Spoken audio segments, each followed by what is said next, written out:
I want to plead with you for something. I want to plead with you. I want to beg you for something. If you are not already wearing tassels, you need to put tassels in the four corners of your garment. If you are not already wearing fringes, please make fringes and put on the four corners of your garment. Our Heavenly Father commanded us in Numbers chapter 15, verse 37 to verse 41 to make tassels and put in the four corners of our garment. You will also see that in Deuteronomy chapter 22, verse 12. Our Heavenly Father told us that we should make tassels or fringes and put in the four corners of our garment. If you look at Matthew chapter 14 verse 34 and verse 35, you will see that Christ, Yeshua, our Savior, he was wearing tassels in the four corners of his garment. Yes, in Matthew chapter 14, if you read it, you will see that Yeshua, Christ, our Savior, was wearing tassels in the four corners of his garment. You will also see this in Luke chapter 8. So if you read Luke chapter 8, verse 43, verse 44, and verse 45, you will see that Yeshua, Christ, our Savior, he was also wearing tassels in the four corners of his garment. You remember the story of the woman with the flow of blood, the woman that was suffering from the flow of blood and was not able to get cured. And she was able to touch our Savior, Christ, on his tassels. What she touched there was the fringes of Christ. Christ, our Savior, was wearing fringes. If you read Luke chapter 8, verse 43 to verse 46, you will see that Yeshua was wearing fringes. That was exactly what that woman touched, and she was healed. Now, your Bible translation may say otherwise. Most modern Bible translation have watered it down and they've changed the word. So now they say that the woman touched the hem of his garment. But if you read it in King James or New King James or other translations, you will see that that woman touched the fringes at the border of his garment. So our Savior, Yeshua, I encourage you to read it in multiple translations. Read Luke chapter 8. Luke chapter 8, chapter 8, verse 34 to verse 36. Read it in multiple translation. You will see that it says that the woman touched the fringes of his garment. So our Savior and his apostles, Yeshua, Christ and his apostles, they were wearing tassels or fringes in the four corners of their garment. The Hebrew word is tzitzis. The Hebrew word is tzitzis. And some people are calling it, some Bible translation will call it fringes. Like the King James Version calls it fringes. New King James calls it tassels. So, but it's the same thing. Fringes, tzitzis, tassel, it's the same thing.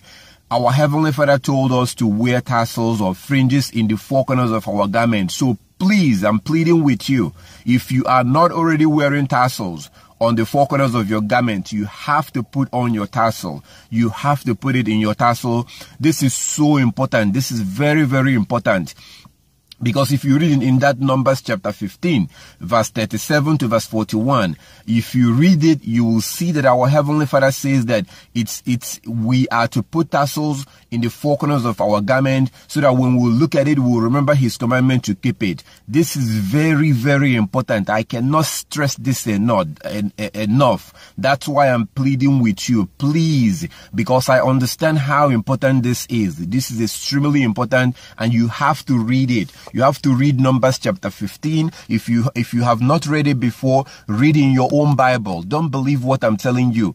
Read in your own Bible, Numbers chapter 15, verse 34, verse 37 to verse 41. Read it and you will see for yourself. And also Deuteronomy chapter 22, verse 12. This is extremely important. That's why our Savior, Yeshua, he wore tassels in the four corners of his garment. According to Matthew chapter 14, verse 34 to verse 36, you will see that he wore tassels in the four corners of his garment. You will also see that in Luke chapter 8, from verse 43, you will see that he also wore tassels in the four corners of his garment, and his apostles, they all wore tassels, because our Heavenly Father told us in Numbers chapter 15 to make tassels of fringes and put in the four corners of our garment. This is very important, and you have to also put a ribbon of blue. You will need to put a ribbon of blue, like you see in this image right here. So when you make your tassel, you can choose any material you want. You can choose a white material, black, yellow, green, whatever, any color you want, but it must have a ribbon of blue. You have to put a ribbon of blue. It's very important. Your tassel must have a ribbon of blue like this one. And it's not even that difficult. You can buy the material from your local garment or fabric material. You can go to any store where they sell things about, like buttons and clothing stuff. You can go there and you can buy the material yourself. You can sew it yourself, or you can take it to a tailor to sew it to put it for you. You can put it into your clothes. You can put it to your clothes yourself, or you can take it to a tailor. What matters is that you put on tassels. You need to put it in the four corners of your garment. This is very important, like you see in this picture. And this is for everyone. This is for everyone. This is not just for men or for women this is for kids. Like you can see in these beautiful children right here. It's for kids. It's for everyone that belongs to our Heavenly Father. It's for everyone that wants to serve our Heavenly Father. Everyone that wants to obey Him. Everyone that wants to be acknowledged or identify with Him. Everyone that wants to enter into His coming kingdom. This is for everyone, not just for some people, So that's why this is so important. And we even have some archaeological evidence. We have some archaeological proof or evidence that shows that the ancient Israelite was wearing tassels in the four corners of their garment. As you can see in this picture right here, in this image, this is a picture that was taken of a stone. This is a picture of a stone that has been discovered. And this is in this stone belongs to the Israelite. This is a picture of, in this stone, the Israelite, the ancient Israelite, they inscribed the images of themselves in this stone. They inscribed the images in this stone, because you know that in Israel, in the land of Israel, they keep digging. The archaeologists are always digging in the land of Israel, trying to find, stuff underground and under the temple and stuff like that. And they've been discovering a lot of things. So for example, if you look in this stone, you can see that the Israelites inscribed the images of themselves in this stone because they did not have a camera at that time. They did not have cell phones with cameras or video cameras and stuff like that. They didn't have stuff like that. So for the way they were able to preserve what they look like or preserve stuff like this is by having their artists inscribe the images of themselves in a stone. And as you can see in this stone right here, you can see that they were wearing fringes. You can see this is a fringes, as you can see in this picture. This is a picture, that shows that the ancient Israelite was wearing fringes in the four corners of their garment, just like our Heavenly Father commanded us in Numbers chapter 15, verse 37 to verse 41. So that's why this is so important. But it's not just for the ancient Israelite. Some people who wants to disobey our Heavenly Father, some people who don't want to obey our Heavenly Father, some people who just want to dress like the Gentiles, those who don't want to put on their fringes, they will argue and say, well, that law is for the Israelite, it's for the ancient Israelite. It doesn't apply to us today because we're in captivity or because of this or because of that. That is absolute nonsense. That law in Numbers chapter 15 applies to everyone. For the ancient Israelite, for us living today, it applies to everyone, for men, for women, for children, for old men, for it applies to everyone. Everyone must put tassels in the four corners of their garment. And every single law, according to our Heavenly Father, in Numbers, if you come up a little bit to Numbers chapter 15, verse 15 and verse 16. Numbers chapter 15, verse 15 and verse 16. In this book right here, in your own Bible, our Heavenly Father says that every single law He gave to the Israelite applies to everyone forever. Forever. Please, don't just listen to this one. Please flip open your Bible and read it yourself. Read it yourself in Numbers chapter 15 and you will see it. Our Heavenly Father says that every law he gave to the Israelites applies to the non-Israelite forever. Every single law in this book applies to everyone forever. So that law about wearing fringes in the four corners of our garment, it applies to everyone forever, not just to the ancient Israelite. This applies to everyone forever. Every single law. You will also see this in Numbers chapter 9 verse 14. Numbers chapter 9 verse 14, our Heavenly Father says the same thing, that every law he gave to the Israelite applies to everyone. This is the reason why Christ, Yeshua, our wonderful Savior. That's why he said in Matthew chapter 5, verse 17 to verse 19, that we must keep every single law in this book. Again, please don't believe me. Just read it yourself. Read it and you will see. Yeshua, our Savior, says that we must keep every single law in this book. In Matthew chapter 5, verse 17 to verse 19. In Matthew chapter 23, verse 1 to 3. Matthew chapter 23, verse 1 to 3. Yeshua Christ, when he was teaching his apostles and the multitude that was listening to them, he told them that, listening to him, he told them that they must keep every single law of Moses. Matthew chapter 23, verse 1 to 3. You will see it yourself.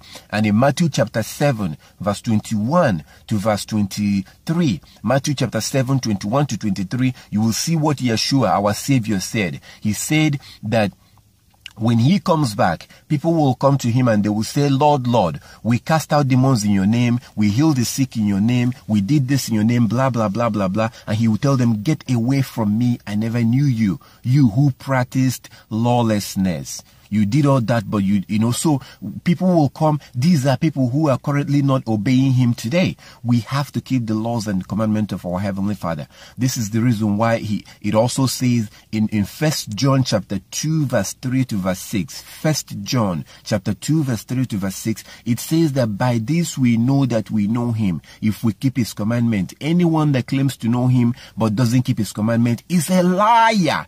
That person is a liar. That's what it says in 1 John chapter 2 verse 3 to verse 6. This is very important to read it yourself. It says that the only way we're going to know that we know God is by keeping his commandment. That anyone that claims to know him but doesn't keep his commandment, that person is a liar. That's how we know that we know him. That's why Yeshua, our Savior, said in Revelation chapter 22 verse 14 that those who will be allowed into the kingdom of heaven are those that keep the laws and the commandment. Revelation chapter 22 verse 14. Those who will be allowed into the kingdom of heaven are those that keep the commandments. That's why this is very, very important. We have to put tassels in the four corners of our garment. If you are not already wearing tassels, please, I'm pleading with you. Make fringes and put in the four corners of your garment. This is very, very important. And remember to put a ribbon of blue in your tassels. Please wear your tassels. It's important. This is one of the things that identifies you as a child of our Heavenly Father. You got to put on your tassels. The apostles wore tassels. Yeshua, our Christ, our Savior, he wore his tassels. The scripture says that we have to walk in 1 John. It says that we ought to walk like he walked. We have to walk like he walked. We have to dress like he dressed. We have to do things like the way he did it. This is very important. So please, put tassels in the four corners of your garment, and also do the same to your kids and to your family. You need to start wearing your fringes as soon as possible. Put it on immediately, please. Another important scripture is it's Deuteronomy chapter 22. Deuteronomy chapter 22 verse 11. In Deuteronomy chapter 22 verse 11, our Heavenly Father told us not to wear any garment mixed with diverse sorts, with wool and linen mixed together.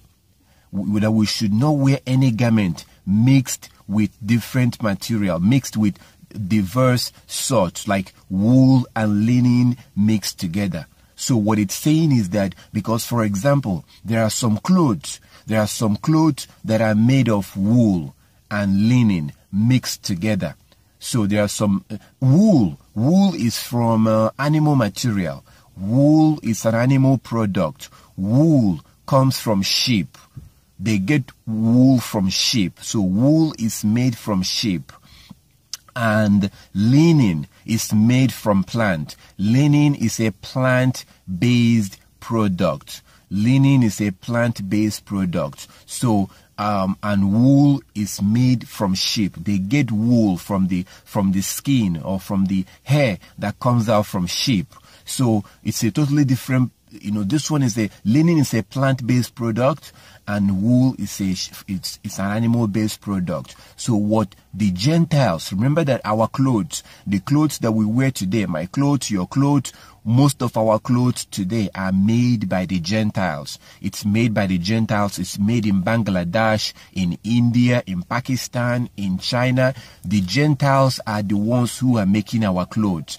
And most of the time, or sometimes, they will mix wool, which comes from sheep, and linen, which comes from plant. They will mix those two materials together in order to produce a cloth, to produce a garment. And our Heavenly Father says that we should not wear any cloth that is made of wool and linen mixed together. And the way you find out is by looking at the label. When you look at the label of your garment, you will see what it's made of. If it's made of wool, you will see it. If it's made of linen, you will see it. Like right here, I have this shirt right here. So in this shirt right here, you can see a label right here.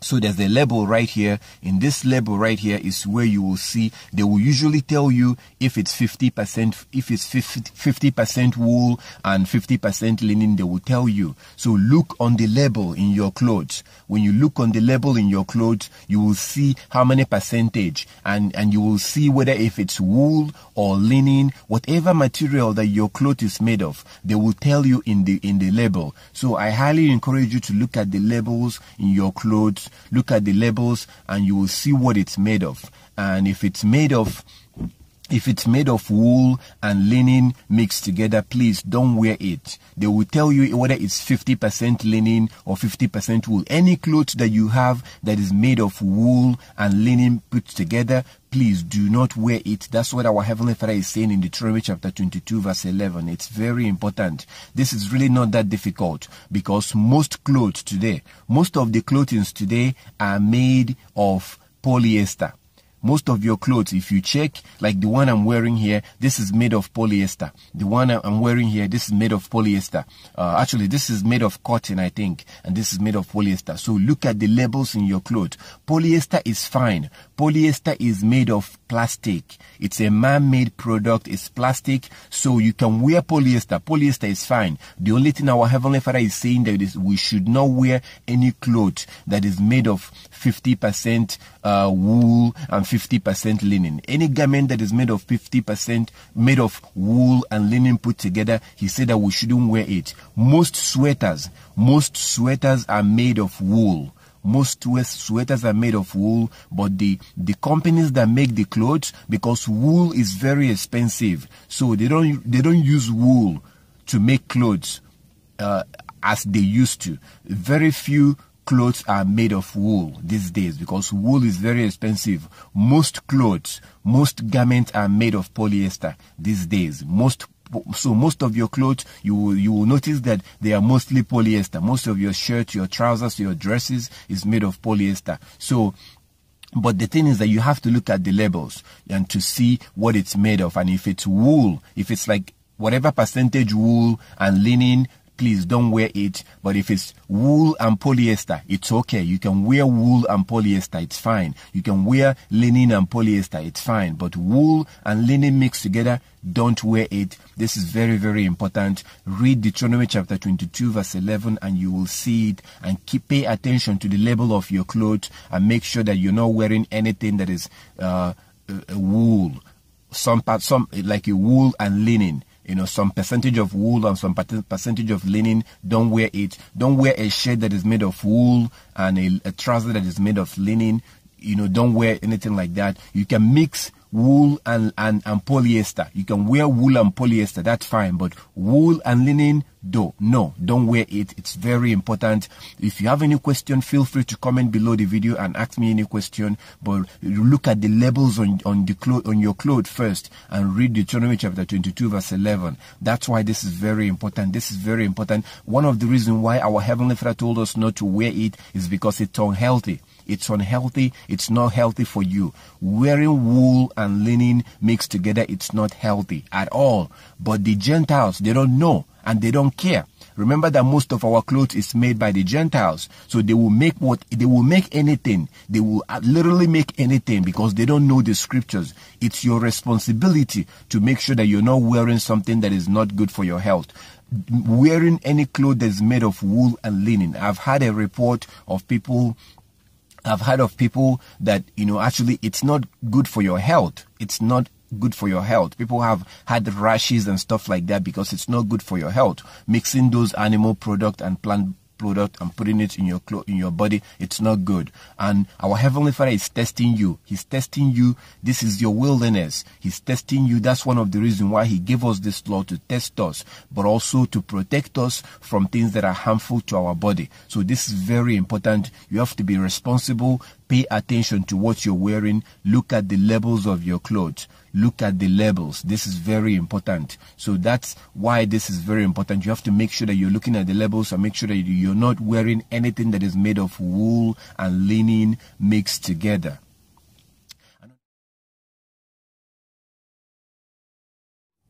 If you look at Zephaniah chapter 1 verse 8, Zephaniah chapter 1 verse 8, you will see that our Heavenly Father said that He will punish all that wears strange apparel. He will punish anyone that wears strange apparel. So, our Heavenly Father, He cares about how we dress. He definitely cares about what we wear. This is the reason why before He kicked Adam and Eve out of the garden, He made a covering for them. He made a covering for them. And when you look at Zephaniah chapter 1 verse 8, you will clearly see that our Heavenly Father cares about what we wear, about our dressing, our clothing. He cares a lot about that. So now let's look at the scriptures. Let's look at the scripture and see how our people used to dress, how Hebrew people dressed. There was a particular way that Hebrew people dressed. If you look at the scripture, you will see that that there was so much emphasis put on how the priest is supposed to dress, what the priest is supposed to wear. There was a particular way that our people dressed. We did not just like wear whatever, just like dress however you want. No, there was we had a style of dressing. And as of today, there are people who are still dressing the way we are supposed to dress.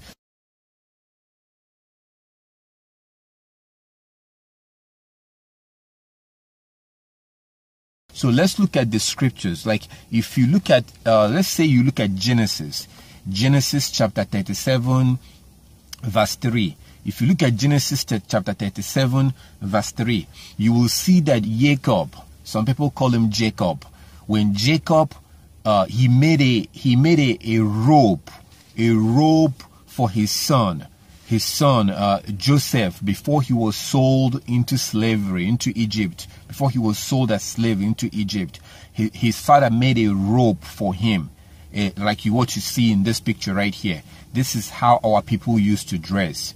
This is how our men used to dress. They wore a robe with a belt, in the middle. So, but they wore a robe. You can clearly see this in Genesis chapter 37, verse 3. Genesis 37, verse 3. Please read it and you will see that this is how our people used to dress. You will also see this in 1 Samuel chapter 2, verse 19. 1 Samuel chapter 2, verse 19. You will see where Hannah, how she makes a robe, a little robe for his, like what you see in this picture. She makes a little robe for his son Samuel, and then she takes it up to him every year at the place where he was serving our Heavenly Father. So our people wore robe. I'm not going to quote all the scriptures that shows that our people wore robe, but if you look in all the scripture, you can can spend some time and go through all the scriptures, you will see that our people was wearing robe. Even David was wearing robe. Saul, the Levites, Solomon. This is how our people dress. It's very important to know this, because today you see people wearing suit and stuff, and you think, oh no, our people don't wear suit. Is a Gentile thing, and I'm going to get to that later on. But this is how our people used to dress, and they wore a robe. Even our Heavenly Father, even our Creator.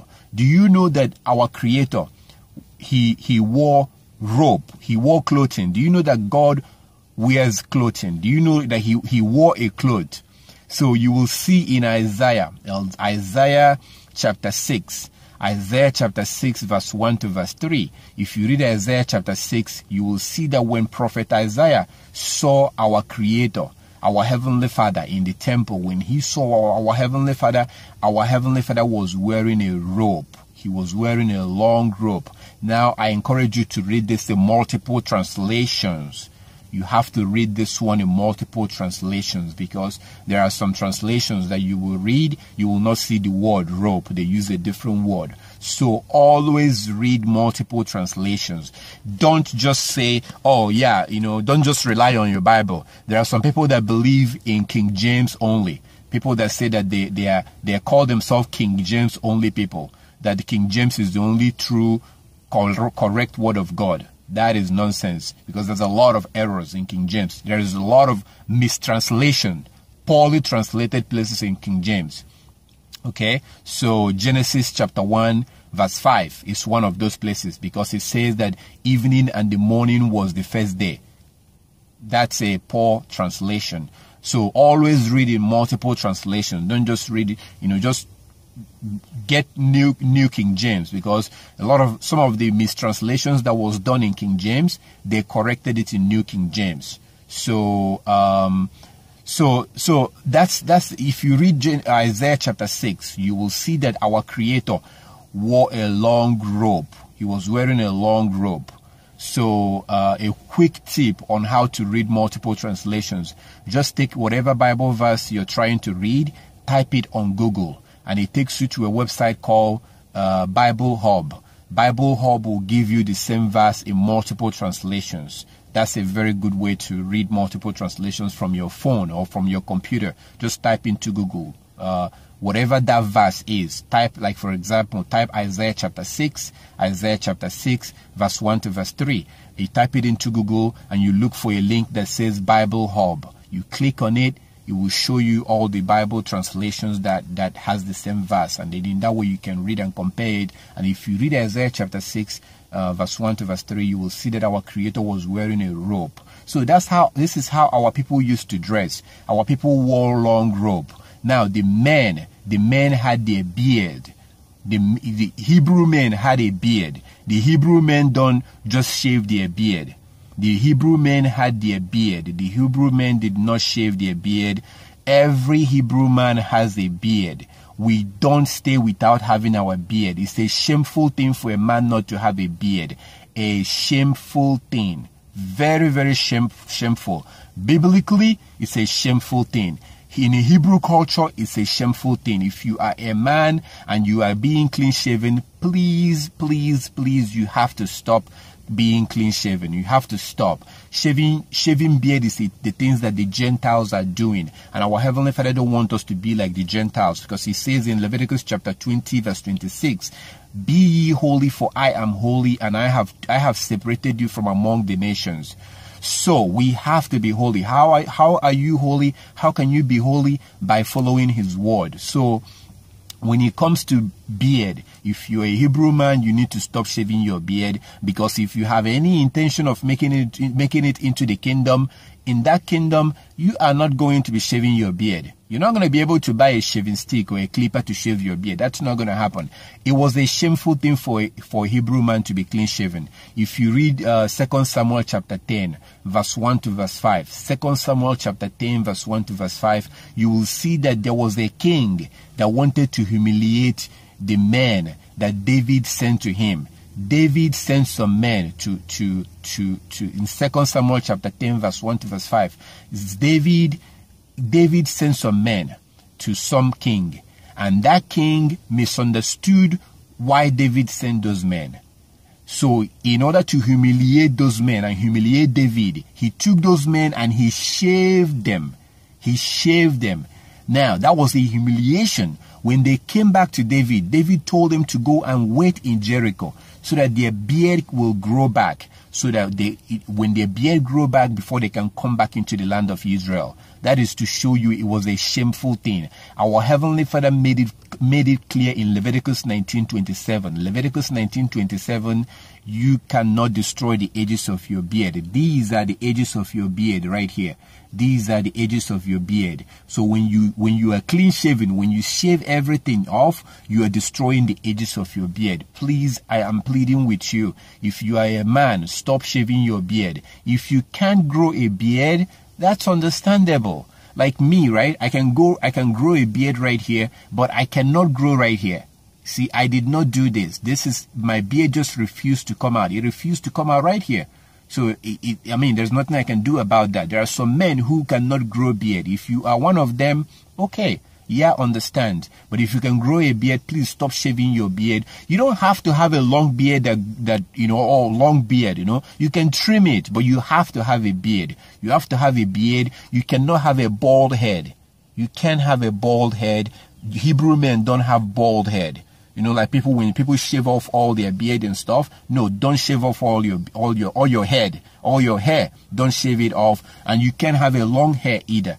So when you see those pictures that depict Yeshua as having a long hair, that is the nonsense from the Gentiles. The only time that a Hebrew man or a biblical man or a child of Yah, the only time that they shave off all their hair is when they take a vow. There's a vow called the vow of the Nazarene. When you take that vow, Paul took that vow a lot. He took that vow. So when you take that vow, you don't touch your hair.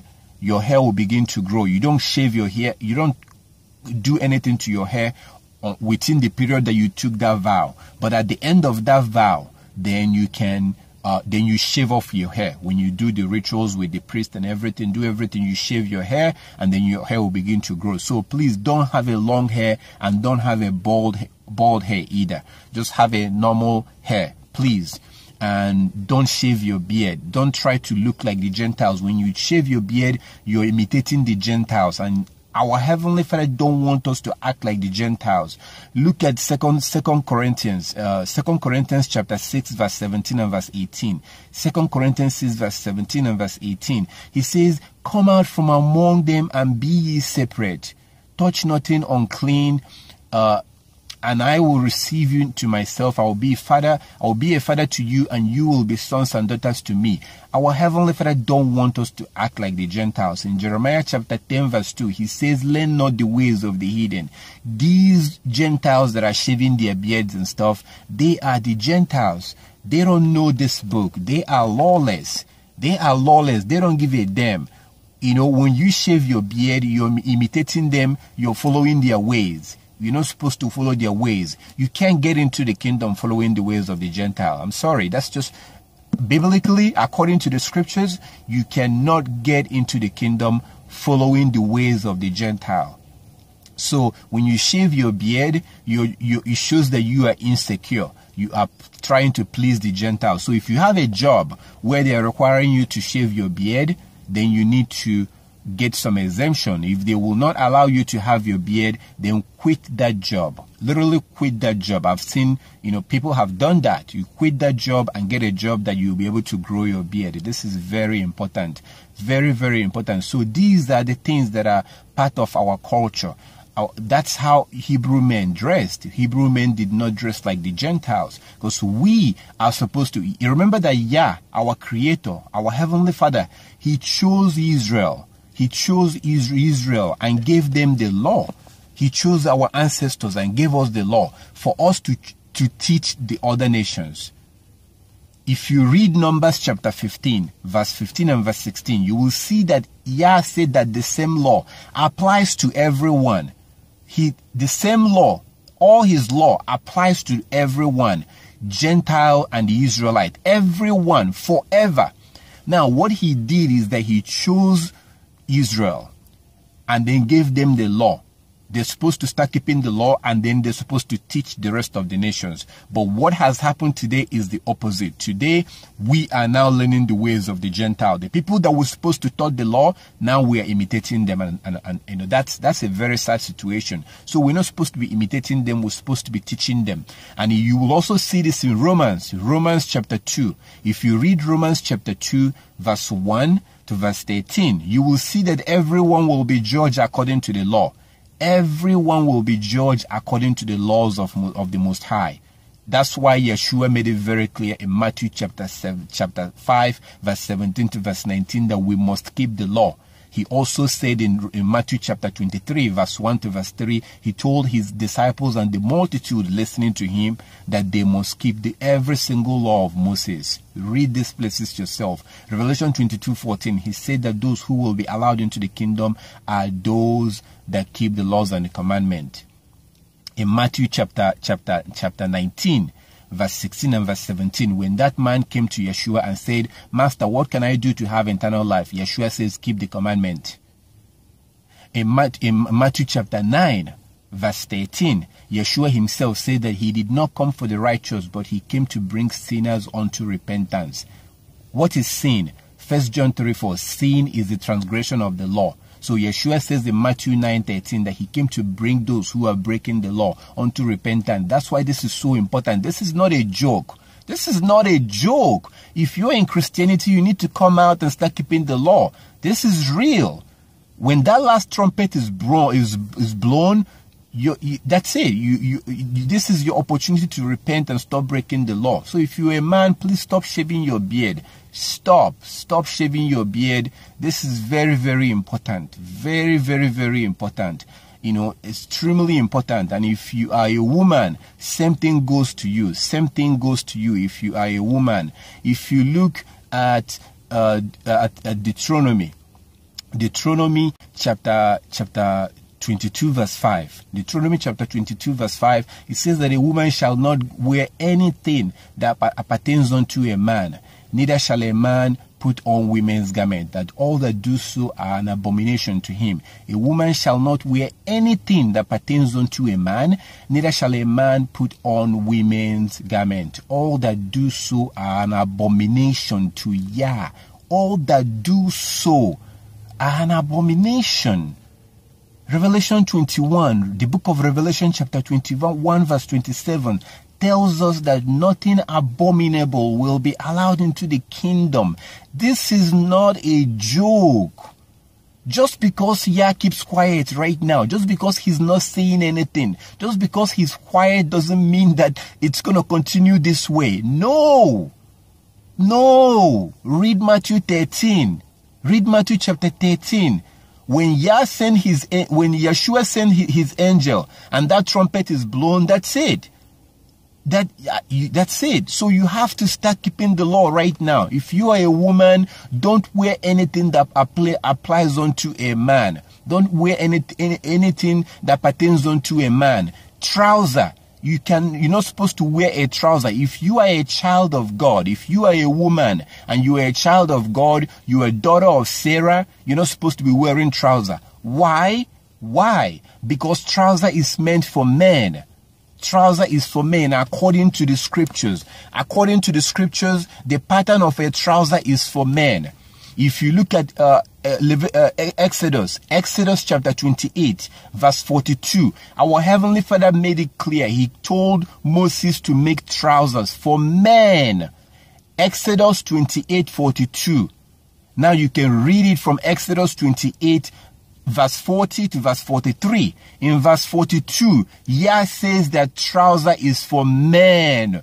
Trouser is for men. Again, the reason why people are wearing it today is because they are following the Gentiles. If you're a woman, please stay away from trouser. I am pleading you. I'm pleading with you.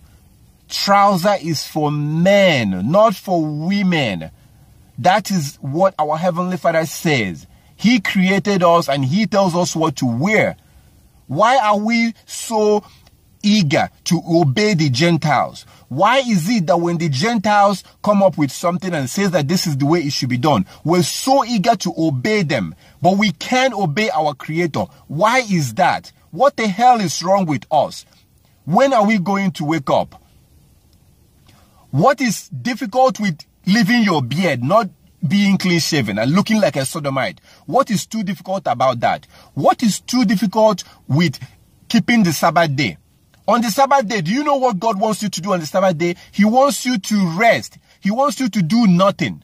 And yet it's too difficult for us to do. He says that trouser is for men. Why not just leave it alone? Why not just wear skirts?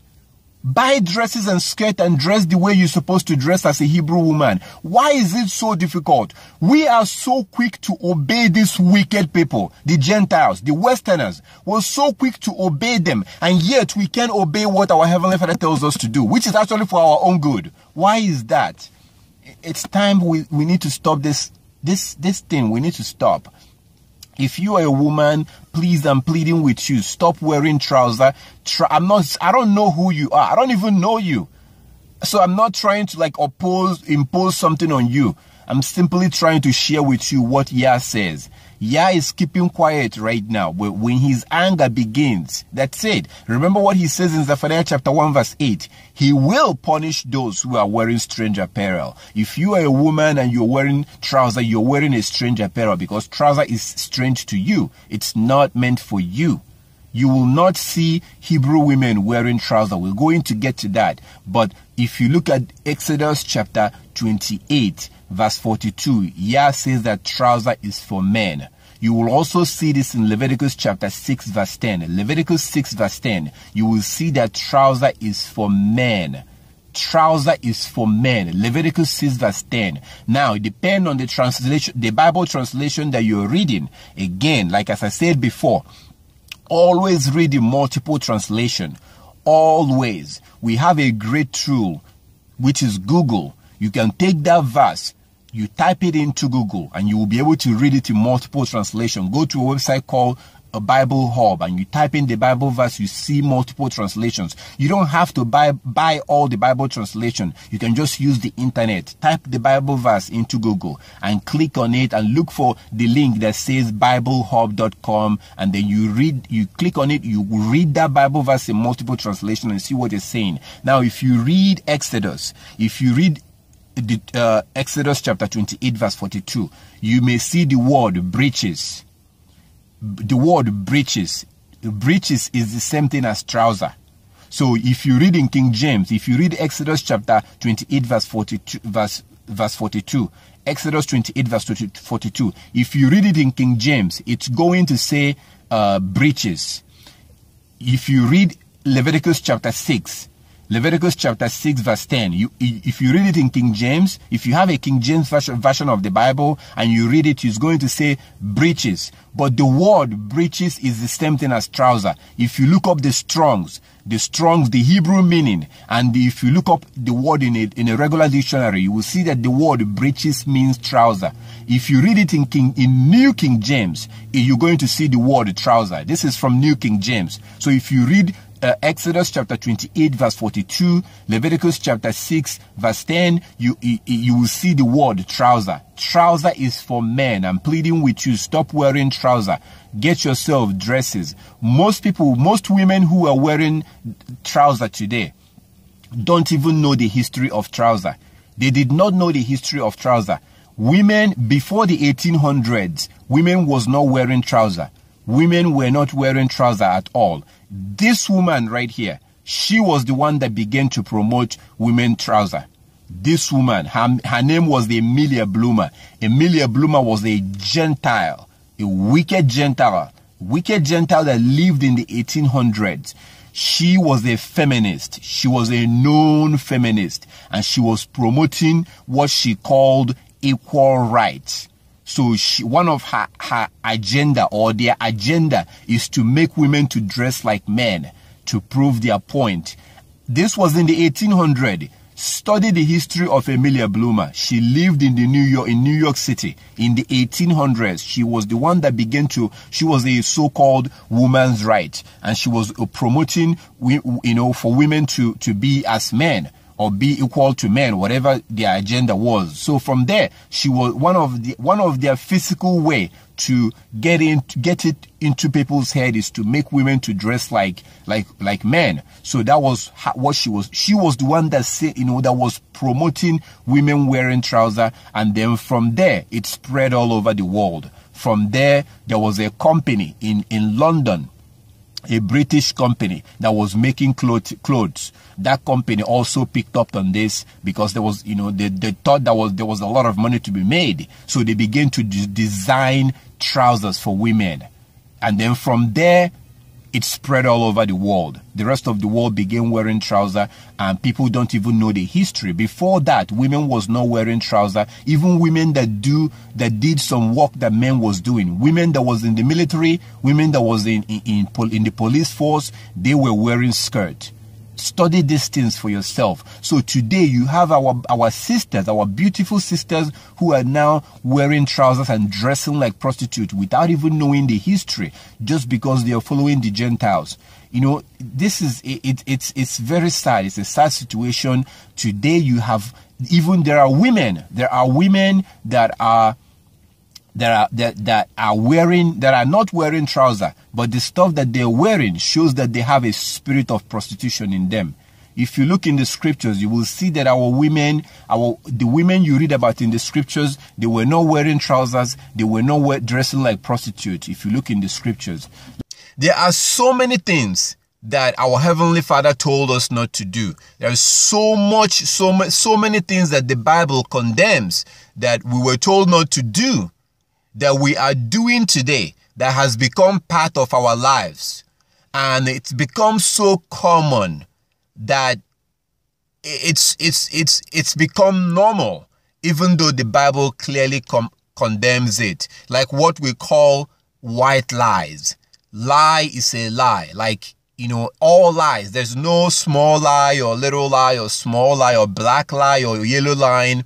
But Satan has deceived us into thinking, and we have also accepted that deception into thinking that there are some lies that are white lies. The Bible clearly condemns lying. In 1 Corinthians chapter 9, chapter 6, verse 9, no liar will be allowed into the kingdom of heaven. There's nothing like a white lie or yellow lie or brown lie. All lies are lies, and we must stop lying. Another one is like shaving, like shaving. You see, today most people shave. Most men shave. Most men are clean shaven. When our Heavenly Father told us in Leviticus chapter 19:27 not to destroy the edges of our beard. When you shave out everything completely, when you shave out all your beard, you're destroying the edges of your beard. There's so many things that we do today that we do on a daily basis that has become part of our life, even though the Bible condemns it. Same thing goes with what I'm about to show you right now. This I'm sure will surprise you that we are not supposed to be doing this. And I'm talking about braiding. Braiding. Women braiding their hair. Women braiding their hair is completely against the Bible. If you are a woman and you're braiding your hair, you need to stop braiding your hair. You need to stop braiding your hair. I know that may sound crazy. That sounds shocking to you. I mean, you may be thinking, or you are thinking now, what's wrong with braiding? It's against the Bible. It's against the Bible. And just because everyone is doing it, doesn't mean that it's okay. Remember, in Genesis chapter 6, the whole world was doing the same thing. The whole world was breaking the laws and the commandment of our Heavenly Father. And he had to destroy it. And he saved only Noah and his family because they were righteous. What is righteous according to the Bible? According to Luke chapter 1 verse 5. Righteousness, those who are considered righteous are those who are keeping the law. Noah and his family was saved because they were keeping the law. They were righteous according to the Bible. So just because every woman is braiding their hair doesn't mean you should join them. You should only follow what the Bible says. We should only live by the word of our Heavenly Father. Where do you find the word of God? Where do you find his word? In the book of Leviticus, the book of Numbers, the book of Deuteronomy, the book of Exodus. These are the places you find his word. That's what Yeshua, Christ, was telling us in Matthew chapter 23, verse 1 to 3. Christ said that we must keep every single law of Moses. Please read Matthew chapter 23 verse 1 to 3. He said that we must keep every single law of Moses. In Revelation 22:14, he says that those who will be saved are those who will be allowed into the kingdom of heaven, or to the kingdom are those that keep the commandment. So if you're braiding your hair, if you're a woman, you need to stop braiding your hair. It's not biblical. It is not biblical. It's the same thing with a man shaving their hair, shaving their beard. If you're a man and you're shaving your beard, you have to stop. It's sin. According to the Bible, sin is the transgression of the law. So when our Heavenly Father tells us to do something and you don't do it, you are sinning. When he tells us not to do something and you do it, you are sinning. All these laws and the commandments in this book was given to us for our own good. It's for our own good. So when you braid your hair, that's not biblical. If you are a woman, if you're a woman, as you may already know, you're supposed to wear a head covering. You're supposed to wear a head covering. That's biblical. According to Genesis chapter 24, verse 61 to verse 67. Numbers chapter 5, verse 18. 1 Corinthians chapter 11. If you're a woman, you're supposed to wear a head covering. You see how the Muslim women are dressing today? You see, like when you see the Muslim women, the way you see them dress, that is not an Islamic thing. That's actually not an Islamic practice. That is from the Bible. The women you read about in the Bible, they were dressing like this. The women you read about in the Bible, Sarah, Rebecca, all these women in the Bible, they were dressing, they were wearing stuff like this. They were dressing like what you see here. How do we know? Read Genesis chapter 24, verse 61 to verse 67. Numbers chapter 5 verse 18. 1 Corinthians chapter 11. Read the whole chapter of 1 Corinthians chapter 11. A woman is supposed to wear a head covering. If you are a woman, you have to wear a head covering. And according to the Bible, since you have to wear a head covering, when you braid your hair, now what does that mean? What does it mean when you braid your hair? If a woman is required to wear a head covering according to the Bible, as a sign of her covering, as a sign of submission. If a biblical woman, now I'm not talking about Christians. If you're a Christian, you believe that you don't have to keep the law, so you probably don't give a damn about this video. You probably don't care. But if you are a woman that wants to obey your Creator, if you are a woman that wants to be a righteous woman, then you have to follow the Bible. Then you have to wear a head covering. This is according to the scriptures. This is according to the Bible. So the question is, if the Bible requires you to wear a head covering, are you going to, are you going to cover a hair that you braided? Because according to the Bible, you're supposed to wear a head covering. So a woman braiding a hair is actually something that is from Egypt. Now, I don't like to use the historical context argument, because usually when people don't want to follow the Bible, when people do not want to obey our Heavenly Father, they usually say, oh, that was a historical context. That commandment was given to them at that time because of the area that they were living in, because of their surrounding, or because of the pagan around them. I don't believe in using a history, like that, because people usually use that when they want to argue themselves away from keeping the law. So, but in this case, the fact is a fact. The fact is that from the pictures that are being seen today, the pictures that are being digged out, the pictures that are, from the mummies, the embalmed bodies of the ancient Egyptians, you can see in these pictures, you can see that they were braiding their hair. There's so much evidence, so many evidence that shows that the Egyptians was braiding their hair. And you know that the Egyptians did not follow the Bible. So according to the Bible, according to 1 Timothy chapter 2 verse 9, you are not supposed to be braiding your hair. According to 1 Timothy chapter 2 verse 9, if you are a woman, you should not be braiding your hair. You should have your hair in a natural way, the way your creator gave it to you. Do not apply any chemicals to your hair. Do not apply any man-made thing to your hair. Just have your hair in a natural way. You're supposed to wear a head covering anyway, according to the Bible, according to Genesis chapter 24 verse 61 to verse 67, Numbers chapter 5 verse 18, 1 Corinthians chapter 11, the whole chapter of 1 Corinthians chapter 11. If you're a woman, you have to wear a head covering. So braiding of hair is what the Egyptians used to do. And that's what the world is doing today. This information is for you, a woman that wants to be a righteous woman, a girl that wants to be a righteous woman.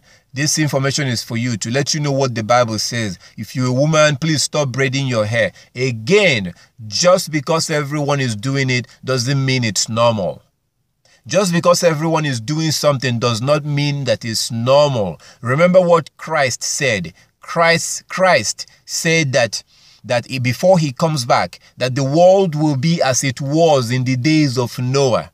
The world will be as it was in the days of Noah. How was the world in the days of Noah? Well, we can see by the scripture that everyone was doing the same thing. They were all sinning. They were all committing lawlessness. They were all doing the same thing, right? So that's basically what we're living in today. So just because every man is shaving their beard doesn't mean I should shave mine. Just because everyone is eating pork doesn't mean I should eat pork. Just because everyone is telling lie doesn't mean I should tell lie. We have to live a holy life. Our Heavenly Father tells us in Leviticus chapter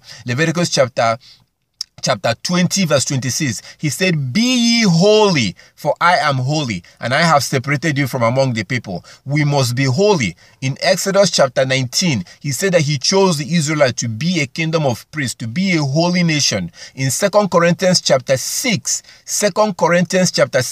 verse 17 to verse 18, he tells us, he said, "Come out from among them. Come out from among them and be ye separate, and touch nothing unclean. And I will receive you to myself. I will be a father to you, and you will be sons and daughters to me." We are expected to come out from among them. Come out from among who? Come out from among who? Come out from among those people that refuse to keep his laws and his commandment. The Gentiles. The Gentiles, the heathen, those who do not want to keep the laws and the commandment. These are the people that we're told to come out from among. So we're not supposed to act like them.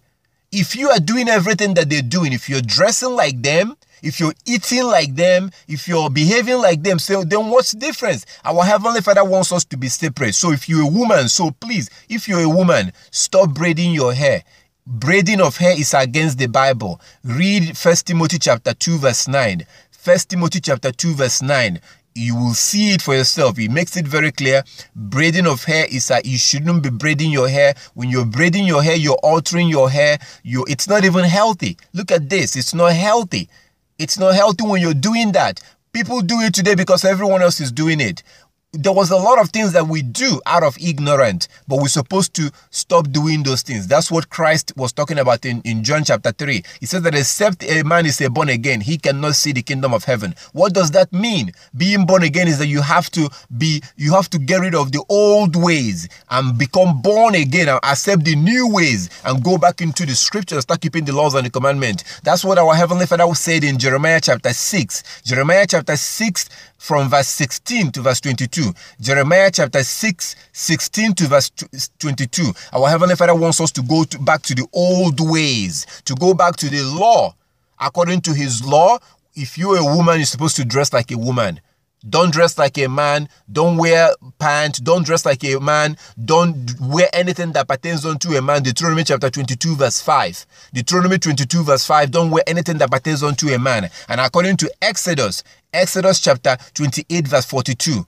Leviticus chapter 6 verse 10. This place shows that trousers is meant for men. Trousers are not meant for women. Trousers is for men. So if you're a woman, stop wearing trousers. Wear dress. Dress like a woman. Appreciate your womanhood. Don't worry about other people doing it. Don't worry about just because other people are doing it. Christ, Yeshua, said in Matthew chapter 7 verse 13 and verse 14 that narrow is the way that leads to life, Broad is the way that leads to destruction. And he said that very few people will find that way that leads to life, because very few people are willing to go the other way. Everybody wants to do what other people are doing. Everybody wants to, most men wants to shave so they can fit in. Everybody, you know, we shouldn't act like the worldly people. We should stay away from them. We should follow the Bible. That's what our heavenly, please read Jeremiah. Jeremiah chapter 6, from verse 16 to verse 22. We have to start keeping the laws and the commandment. We have to go back to the old ways. And this is where you find the old ways. Just because people are doing something doesn't mean it's okay. If you're a woman, stop braiding your hair. Braiding of hair is against the Bible. You're altering your hair, and it's not even healthy. It's not healthy.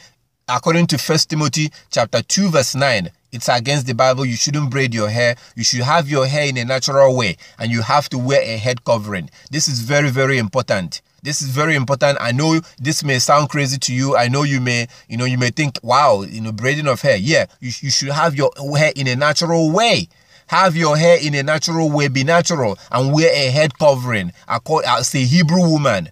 This information is for those who wants to obey their Creator, those who wants to obey their God. Because those who will be allowed into the kingdom of heaven are those that keep the laws and the commandment of our Heavenly Father. If you don't keep His commandment, you will not be allowed into the kingdom of heaven. That's what this is all about. We have to stop doing what the world is doing and start doing what our Heavenly Father tells us to do. Right here in this world, our Heavenly Father is testing us to see if we will obey. And if we're acting like the rest of the world, then we will be destroyed with the rest of the world.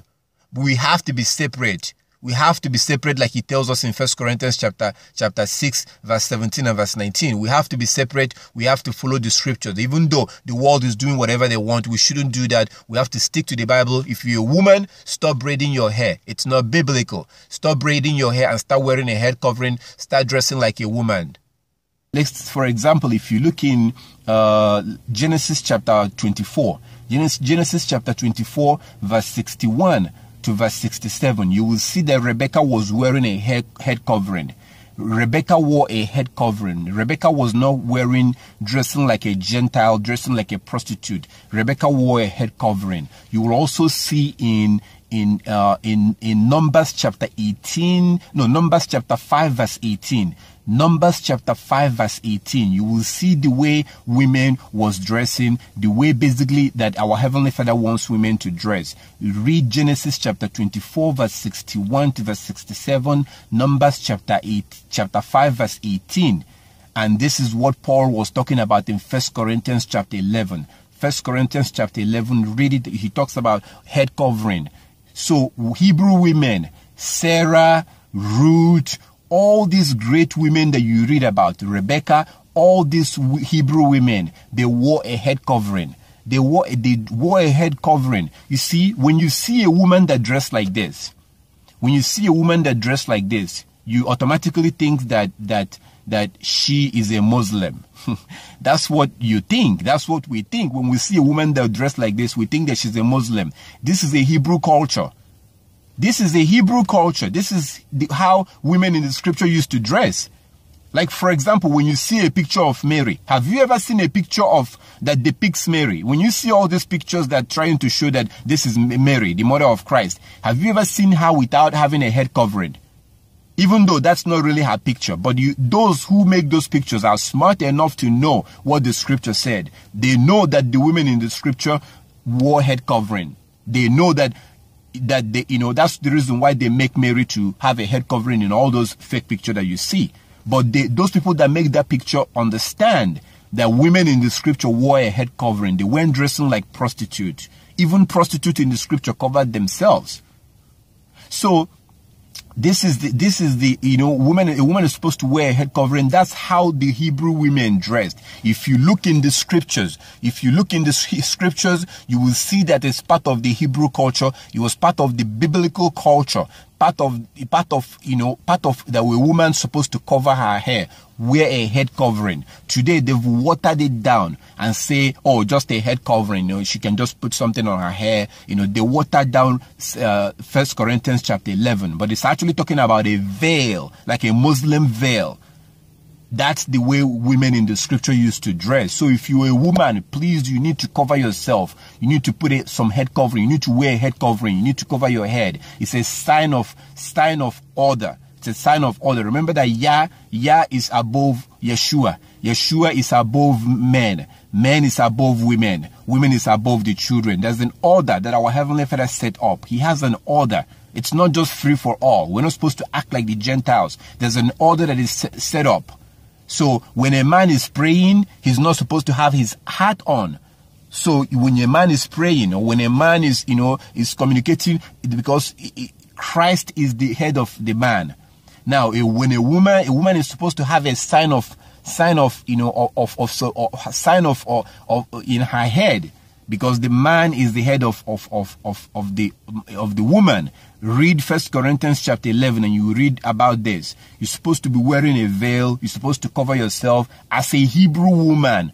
Remember, we are not supposed to act like the Gentiles. We're not supposed to act like the Gentiles. We're not supposed to behave like the Gentiles. 2 Corinthians chapter 6 verse 17 and verse 18. Yah says, come out from among them and be ye separate, and touch nothing unclean, and I will be a father to you, and I will receive you to myself. I will be a father to you, and you will be sons and daughters to me. What is the requirement for him to receive us to himself? We have to come out from among them and be ye separate. How in the world can we be separate when we're acting like them? How can we be separate when we are eating stuff like that, eating food like them, dressing like them? How? How can we come out from among them? How can we be separate when we're doing everything that the Gentiles are doing? Come on. So we're supposed to be, that's the requirement for him to receive us unto himself. Read 2 Corinthians chapter 6 verse 17 and verse 18. He says, come out from among them and be ye separate, and touch nothing unclean, and I will receive you unto myself. I will be a father to you, and you will be sons and daughters to me. That is the requirement. That is the requirement. We can't be touching stuff that are unclean. We're supposed to not act like them. We're supposed to be separate from them. Who is them? The Gentiles, the Westerners, because they are lawless. They don't give a damn about what Yah has to say. They don't give a damn. They don't care. So we're not supposed to act like them. We're supposed to be separate from them. We're supposed to be keeping the law. Paul said in Romans 2:13, not the hearers of the law are just, but the doers of the law will be justified on the judgment day. That's why this is very important. We're not supposed to act like them. We're supposed to act differently. We're supposed to come out from among them and be separate. Yah says in Leviticus chapter 20 verse 26, he says, I have separated you. Be ye holy, just like I am holy, because I have separated you from among the people. This is very important. So we're not supposed to be acting like them. We're not supposed to dressing like them. We're not supposed to be doing the stuff that they do. We're not supposed to be touching anything that is unclean. If you read Leviticus chapter 11, Deuteronomy chapter 14, that's where you're going to see all the clean and unclean food that we're supposed to eat. Remember, Yah says, touch nothing unclean. Read Leviticus chapter 11, Deuteronomy chapter 14, Numbers chapter 19. Please read these places. That's where you're going to see the things that are clean and unclean. The food that we're supposed to eat and stuff that we're not supposed to eat. Leviticus chapter 11, Deuteronomy chapter 14, and Numbers chapter 19. Very important, So this is extremely important. It's very, very important. We're not supposed to act like them. And if you are a woman, no makeup. No makeup. I'm going to give you scriptures that shows that Yah is against makeup. If you're a woman, you're not supposed to put makeup on. You're not supposed to be applying makeup like the Gentile women are doing. No makeup. Absolutely no makeup. It's against the scripture. It's something that came from Satan. The idea of putting makeup on is something that came from Satan. It comes from Satan. If you're a Hebrew woman, you're not supposed to put makeup in your face. If you look at the book of Enoch, our Heavenly Father is against makeup. Putting makeup in your face. If you're a Hebrew woman, please don't apply makeup to your face. If you are a Hebrew woman, if you are a child of God, if you want to be accepted by God, do not apply makeup to your face. Applying makeup to your face is something that literally came from Satan. It came from demons. Now, you will see this in the book of Enoch. If you read the book of Enoch, The book of Enoch in chapter 7, chapter 8, and chapter 9. The book of Enoch, chapter 7, chapter 8, and chapter 9. You will see how the fallen angels, how angels came down from heaven. They came down from heaven and they began to taught men all kinds of evil things. They even slept with women, and a lot of bad things happened. So they taught men how to make weapons of war, how to make all kinds of things that they were not supposed to be teaching men. They also taught the women. They also taught the women stuff, and they taught them how to apply makeup, how to do their eyebrow and do stuff and alter their faces. Please read the book of Enoch. The book of Enoch, chapter 7, chapter 8, and chapter 9. That's where you're going to see how this all started. And then in chapter 10, our Heavenly Father condemned it. Our Heavenly Father condemned all the stuff, all those iniquity, because these are things that the angels was not supposed to be teaching men. They came down without Yah's authority, and they taught those things to men. So altering your face is among them, among the stuff that they taught the women, they taught people. So that's why our Heavenly Father is against makeup. Do not apply makeup to your face. Each time you read about makeup in the scriptures, it's in a negative way. It applies to basically prostitution. People who are trying to alter their face in order to seduce a man, to seduce their lover. You will see that in Second Kings chapter 9, 2 Kings chapter 9 verse 30. You will read about how Jezebel applied makeup to her face. She applied makeup to her face in order to tempt a man called Jehu or Yehu coming into town, and Jezebel wanted to seduce that man, so she quickly ran in and applied makeup to her face. It wasn't described in a very positive way, because eventually she was killed. She was killed by that same man she was trying to seduce. That was why she wanted to seduce him, and that man ended up killing Jezebel. So makeup is not a Hebrew thing. Makeup is not something that Hebrew women did. You will not see Hebrew women applying makeup in their face. So you see that in 2 Kings chapter 9 verse 14. You will also see in Jeremiah chapter 4. Jeremiah chapter 4, these are scriptures that shows that you're not supposed to apply makeup to your face. So Jeremiah chapter 4 verse 30. Jeremiah chapter 4 verse 30, you will read about what Yah said. He actually associated the Israelites applying makeup to their face to seduce their lovers. They were applying makeup to their face to seduce their lovers. This thing keeps being associated with prostitute. That is what people do. They apply makeup to their face to seduce their lovers. So you see this in 2 Kings chapter 9 verse 30 and Jeremiah chapter 4 verse 30. You will read it, but I'm telling you according to the scriptures. I'm showing you, not just I want you to read it. Don't believe me. Read all these places. Read it and you will see. If you're a woman, stop applying makeup to your face. God is against it. Yah is against it. That's not good, because what you are really saying is that he made a mistake by the way he created you. Just like when a man shaves his beard, he's saying that Yah made a mistake by giving him a beard. That's what you're saying. You're saying that Yah made a mistake. He's not a good creator. So now you have to follow the ways of the Gentile in order to create yourself properly. So now you're dependent on the Gentile to look good. No, that is not good. That is not good. So speaking of the book of Enoch, you're not going to find the book of Enoch in your Bible because they took it out. Enoch, the man that did not die, that you read about in the book of Genesis, he has a book. He had a book that he wrote. It's a scripture. It's actually scripture, not just a book. It's a scripture. The book of Enoch is scripture.